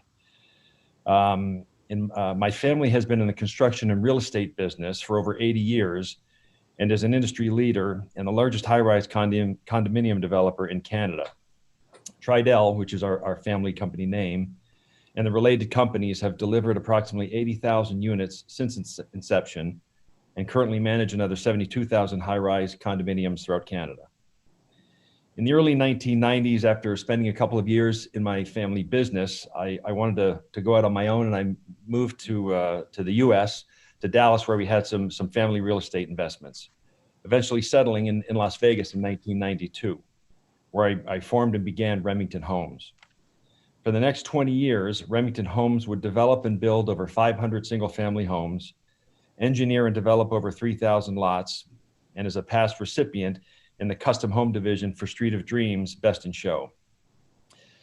I have been a Summerlin resident for over 28 years, and I'm married with 3 beautiful daughters.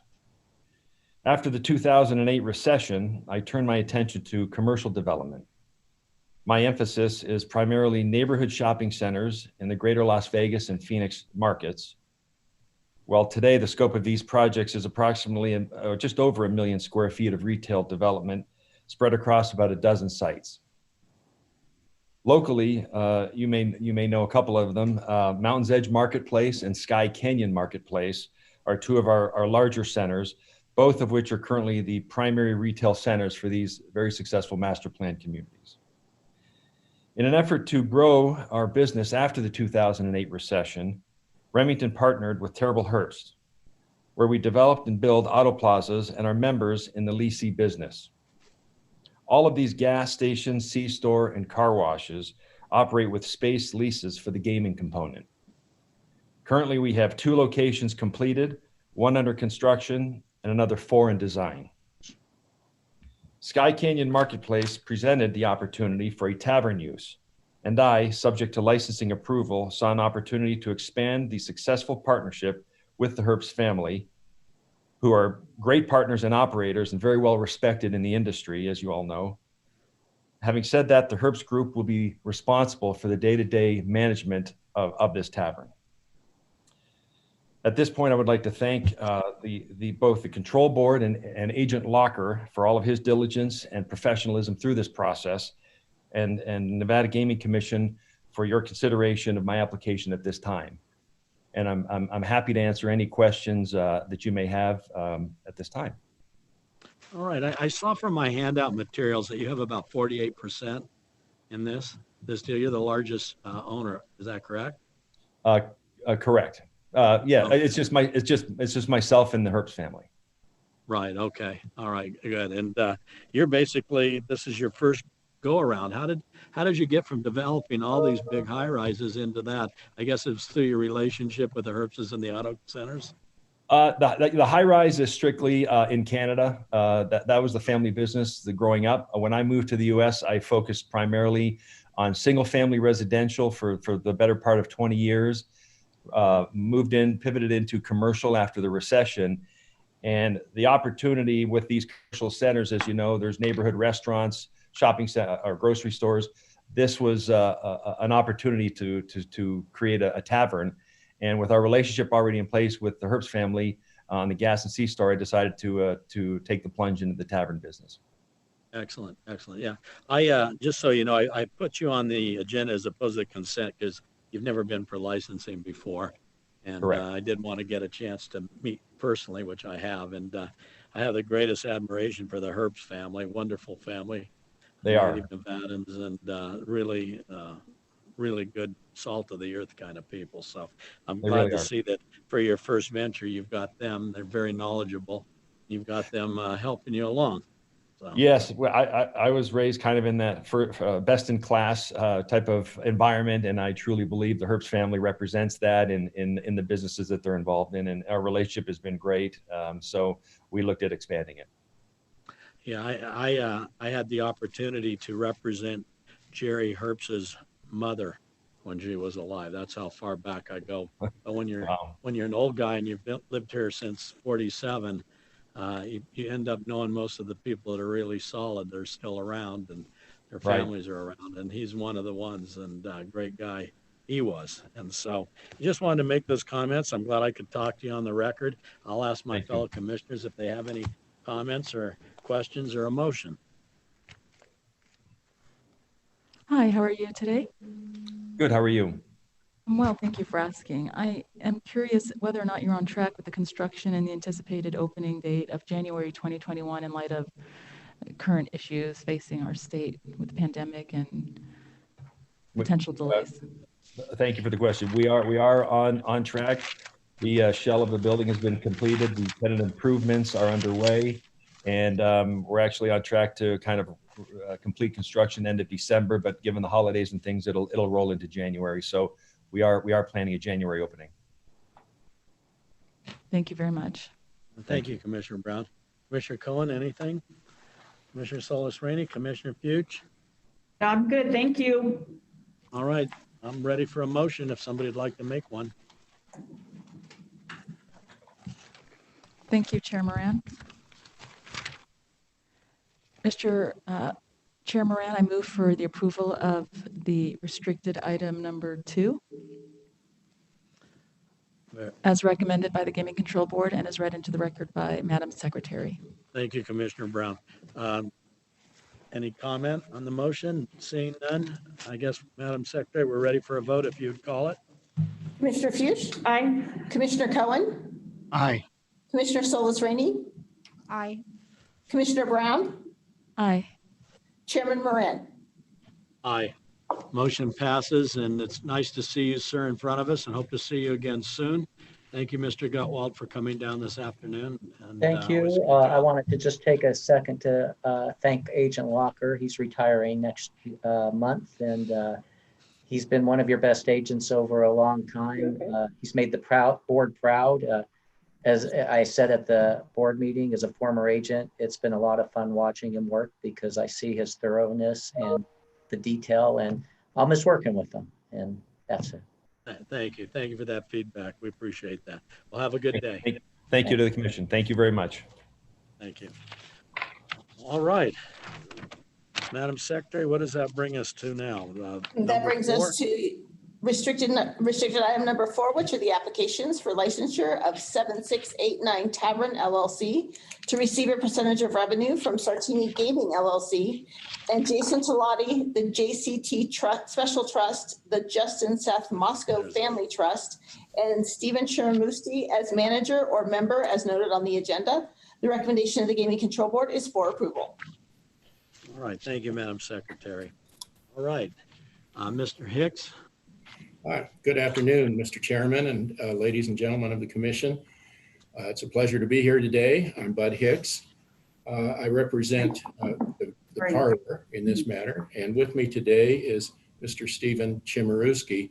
The parlor is a presently operating bar and tavern. They opened up this last fall.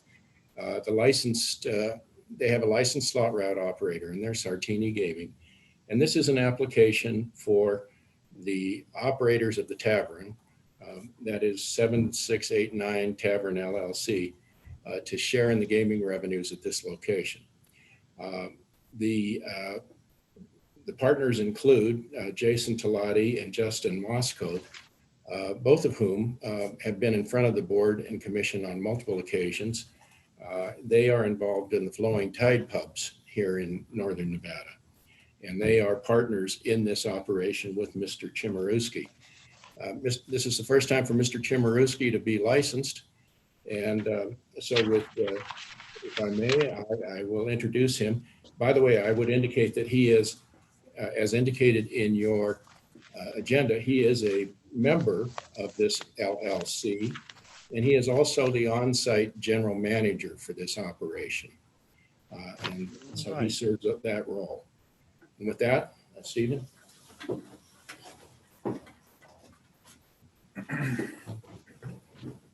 Good afternoon. Good afternoon. I'd like to thank everybody for the entire commission, ladies and gentlemen, for having me here, and it's an honor to be here. Is there anything I can answer for you? Well, you've never been licensed before, correct? No, sir. Okay, and tell us a little bit about yourself and your history and how you came to be involved in wanting to file an application and getting involved in gaming. I grew up in Nevada. I was working as a bartender for just over the last decade for Mr. Talati and Mr. Moscow as a bartender and manager at one of their locations and a trainer at almost all the rest. And I was felt like I was aging out of the business and needed to work more towards retirement than simply bartending. I saved up some money and had some equity in my house. I heard through the grapevine that there was a location for sale, and I approached my former bosses with a opportunity to buy this place together as partners. And here we are. All right, very good. Are you looking forward to being involved in this operation? Yes, sir. Percentage, yeah. I'm sorry? Yeah, are you looking forward to going forward with this and have some skills and experience in this area? Absolutely. It's very exciting. It's a big jump, and I'm excited to maybe even expand past this one in the near future. All right, very good. Well, we just wanted to see you down here, and since it's your first go around, and I don't know if any of my fellow commissioners have any questions for you. I see that they apparently do not. Just a quick one. Just, Yes. and I know this is the old Hardwater House location, correct? Correct. Great, and I just have a feeling this is going to be a great opportunity for you. I know the Flowing Tide has such a great following. How's the crossover so far as your patrons coming to this location? COVID hasn't made this easy on anybody, and even we've been surprised at how well it's gone so far. We do everything we can to be in compliance, and everybody is compliant, and we're still doing quite well. That's good news, because I know, like I said, Flowing Tide, those locations always seem to be busy, and I think this is a little bit out of the box from what that is, but I think it's going to be a big win-win for you. So congratulations. Well, thank you so much. I didn't have any other questions for you. I did have a question for your attorney, Mr. Hicks. Please.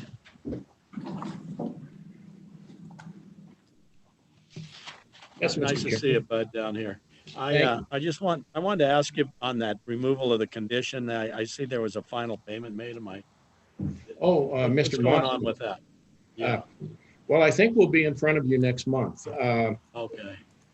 Because what happened there, as you recall, Mr. Moskov was in a payment program over the last 10 or so years involving the other person that was involved in the matter, Mr. Morrison. And, finally, Mr. Moskov got to a position where he had some sufficient funds that he could offer to settle that matter. And so we assisted him in reaching out to Mr. Morrison, and he was successful in settling the matter with him. We took it into the local district court. The court approved it, and so the matter was settled between them. So he is no longer making any payments. The enforcement division asked us, when we notified the enforcement division about that, they asked us to request that the condition be removed from his license, which requires him to make monthly payments because he's no longer making any payments. So that satisfied it. Yeah, that'll be in front of you to take those off of his licenses next month. Good.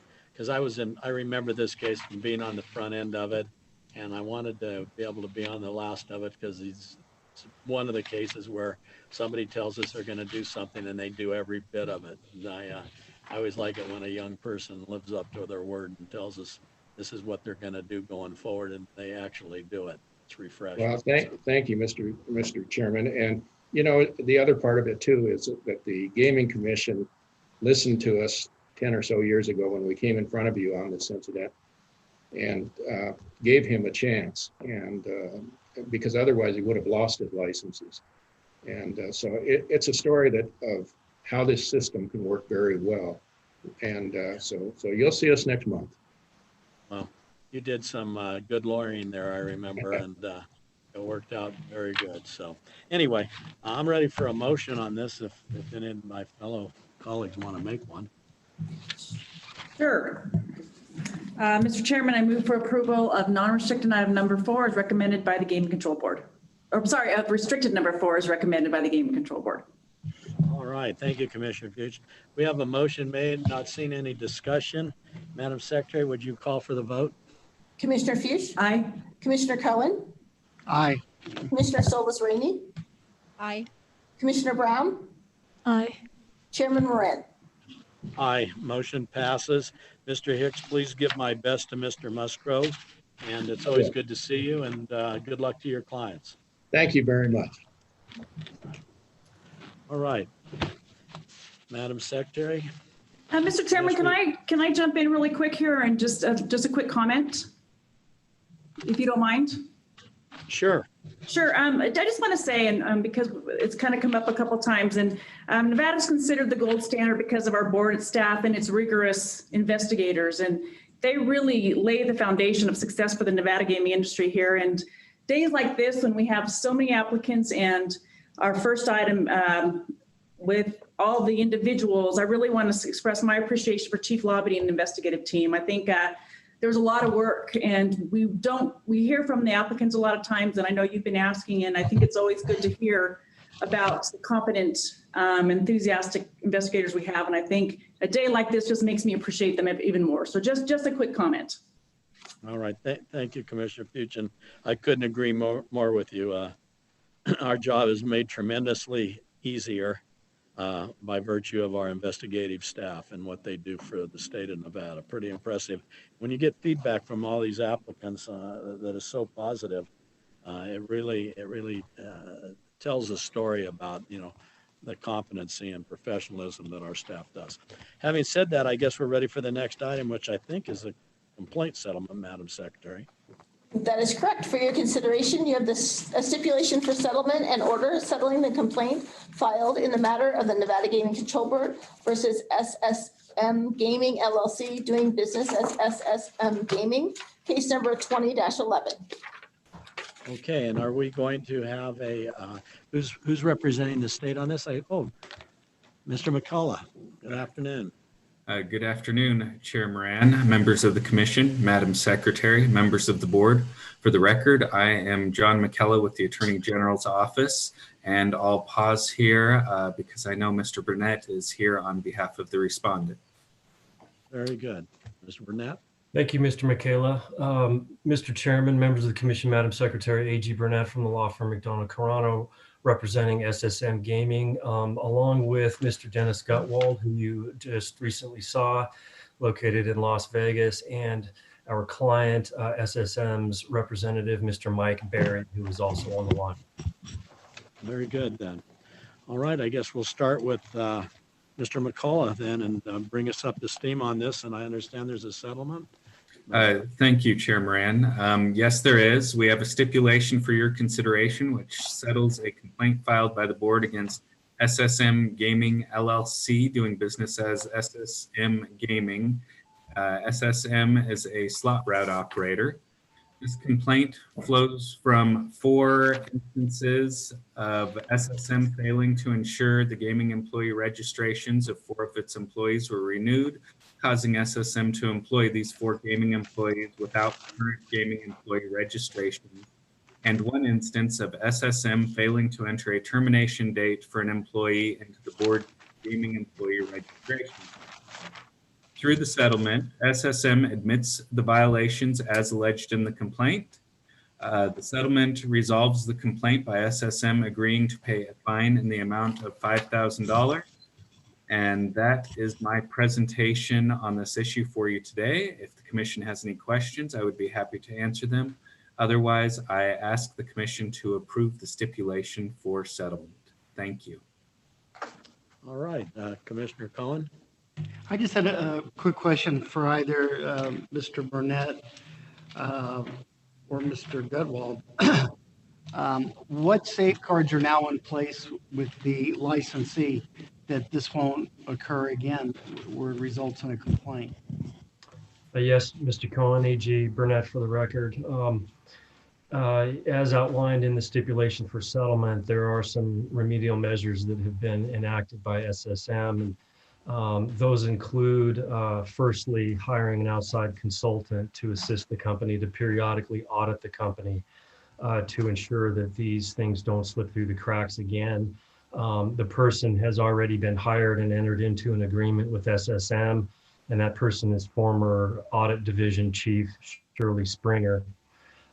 She just recently signed an agreement to conduct that audit and those audits with SSM Gaming. So I think we are happy to engage her services.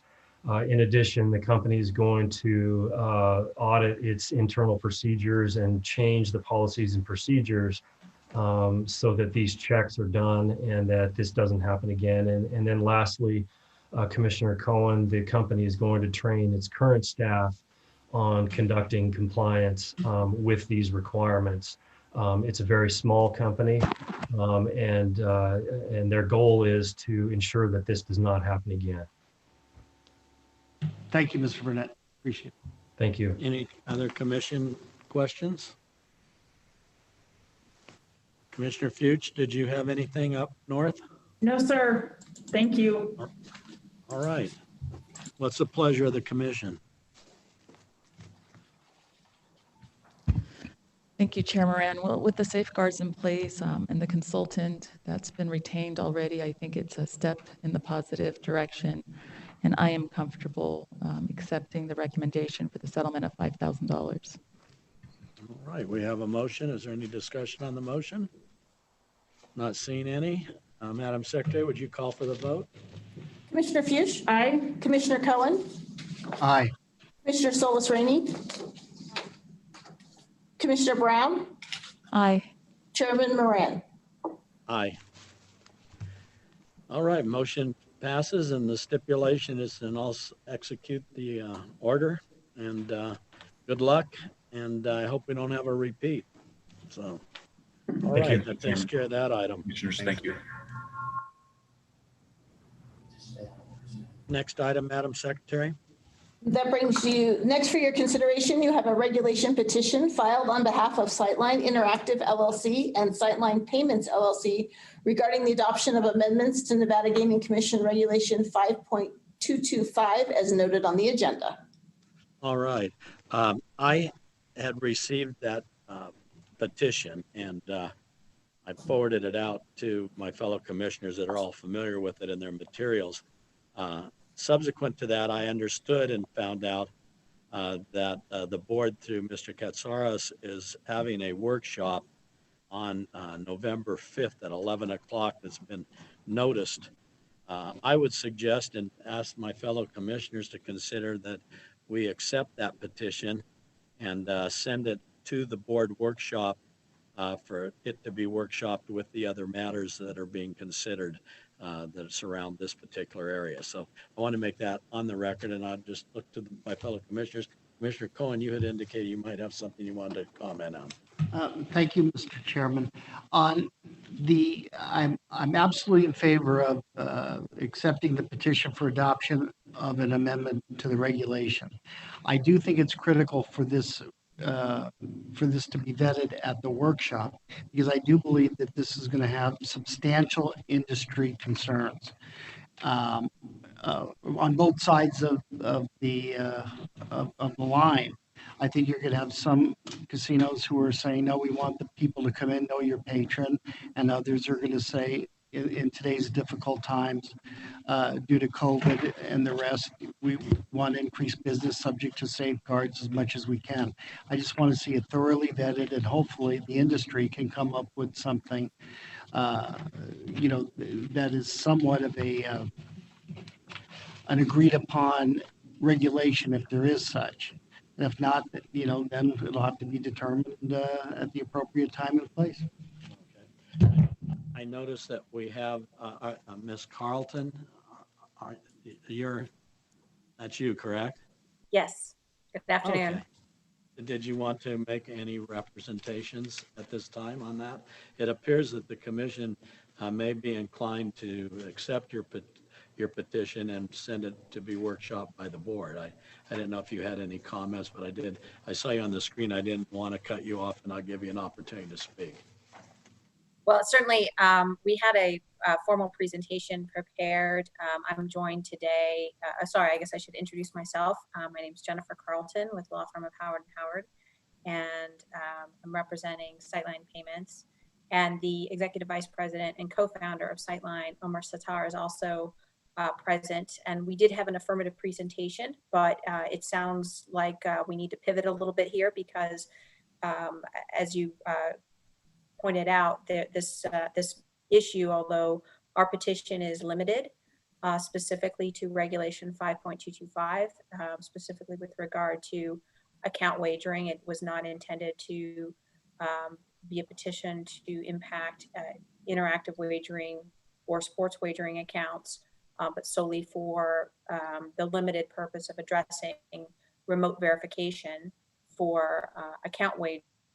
That we certainly would support. It's part of a larger discussion, obviously, that is to be workshopped by the board, and the commission next month. So certainly if that's the direction that the commission is headed, we will forego our presentation related to this specific petition.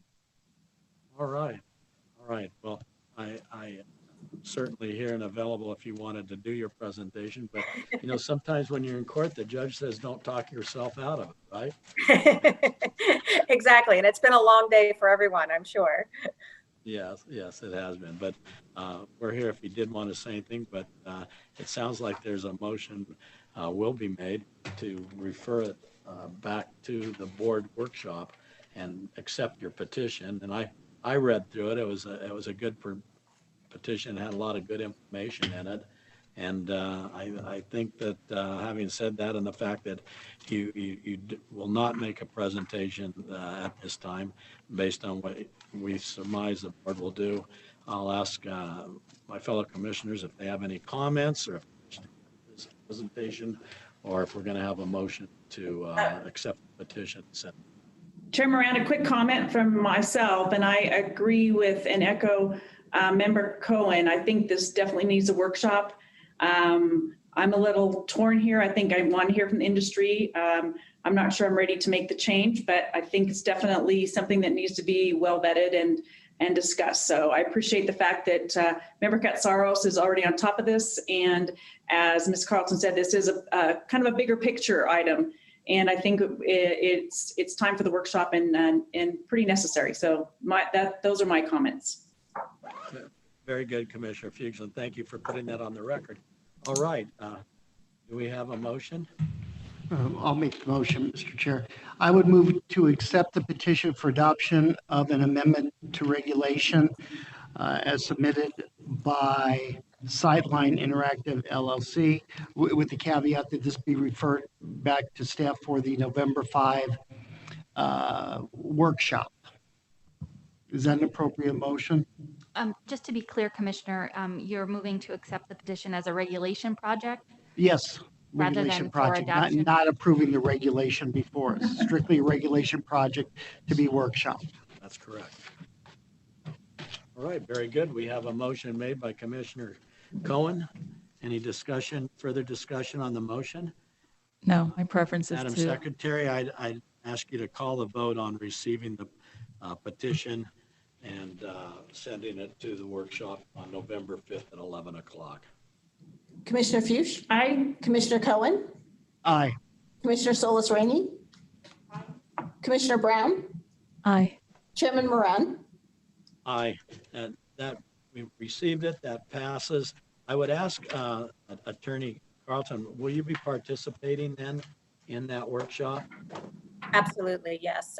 Sightline Payments had actually a few months ago, when some amendments were being proposed to account wagering, had submitted comments at that time and actually proposed a similar type of a workshop structure. So we're obviously very interested in this and eager to hear what the board and the commission have to say about how we can best address cashless wagering moving forward. Very good. And once again, I did read your petition, and I know my fellow commissioners did as well, and it had a lot of good information in there and suggestions that really help us as we move forward. And I wanted to thank you for that, and thank you for coming down today. We appreciate it. Thank you. All right. Have a great afternoon. Thank you. Okay, Madam Secretary. That brings you to your administrative reports. I wanted to find out, I noticed that our next coming meeting, we have a rump and then we have a 2-day board meeting, which tells me that we might be having some volume here coming our way. I wondered if anybody, from the board or if Madam Secretary, you have an indication as to about how many items we might be expecting coming our way for our November agenda.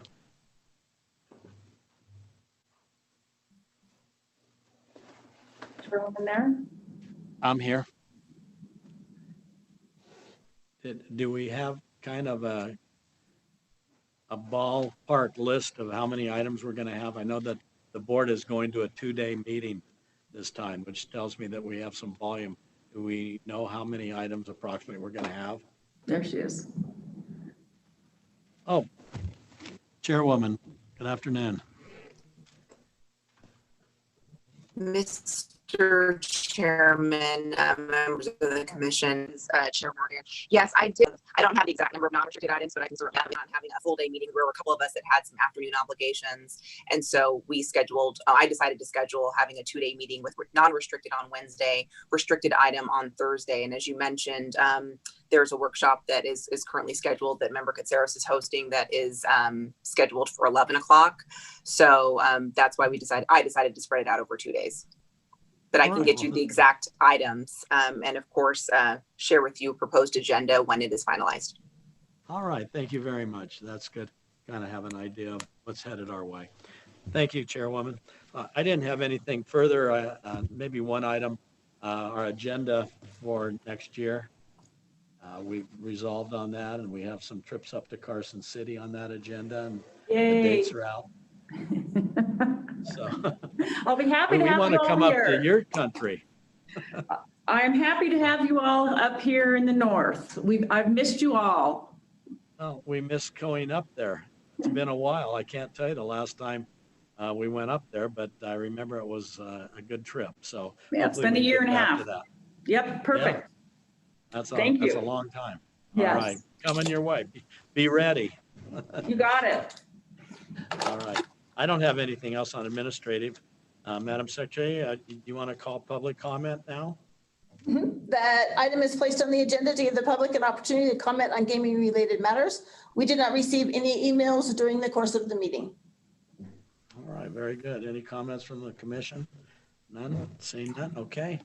I guess it's time to adjourn if we have a motion. I think he makes sense. I so move to adjourn. All right.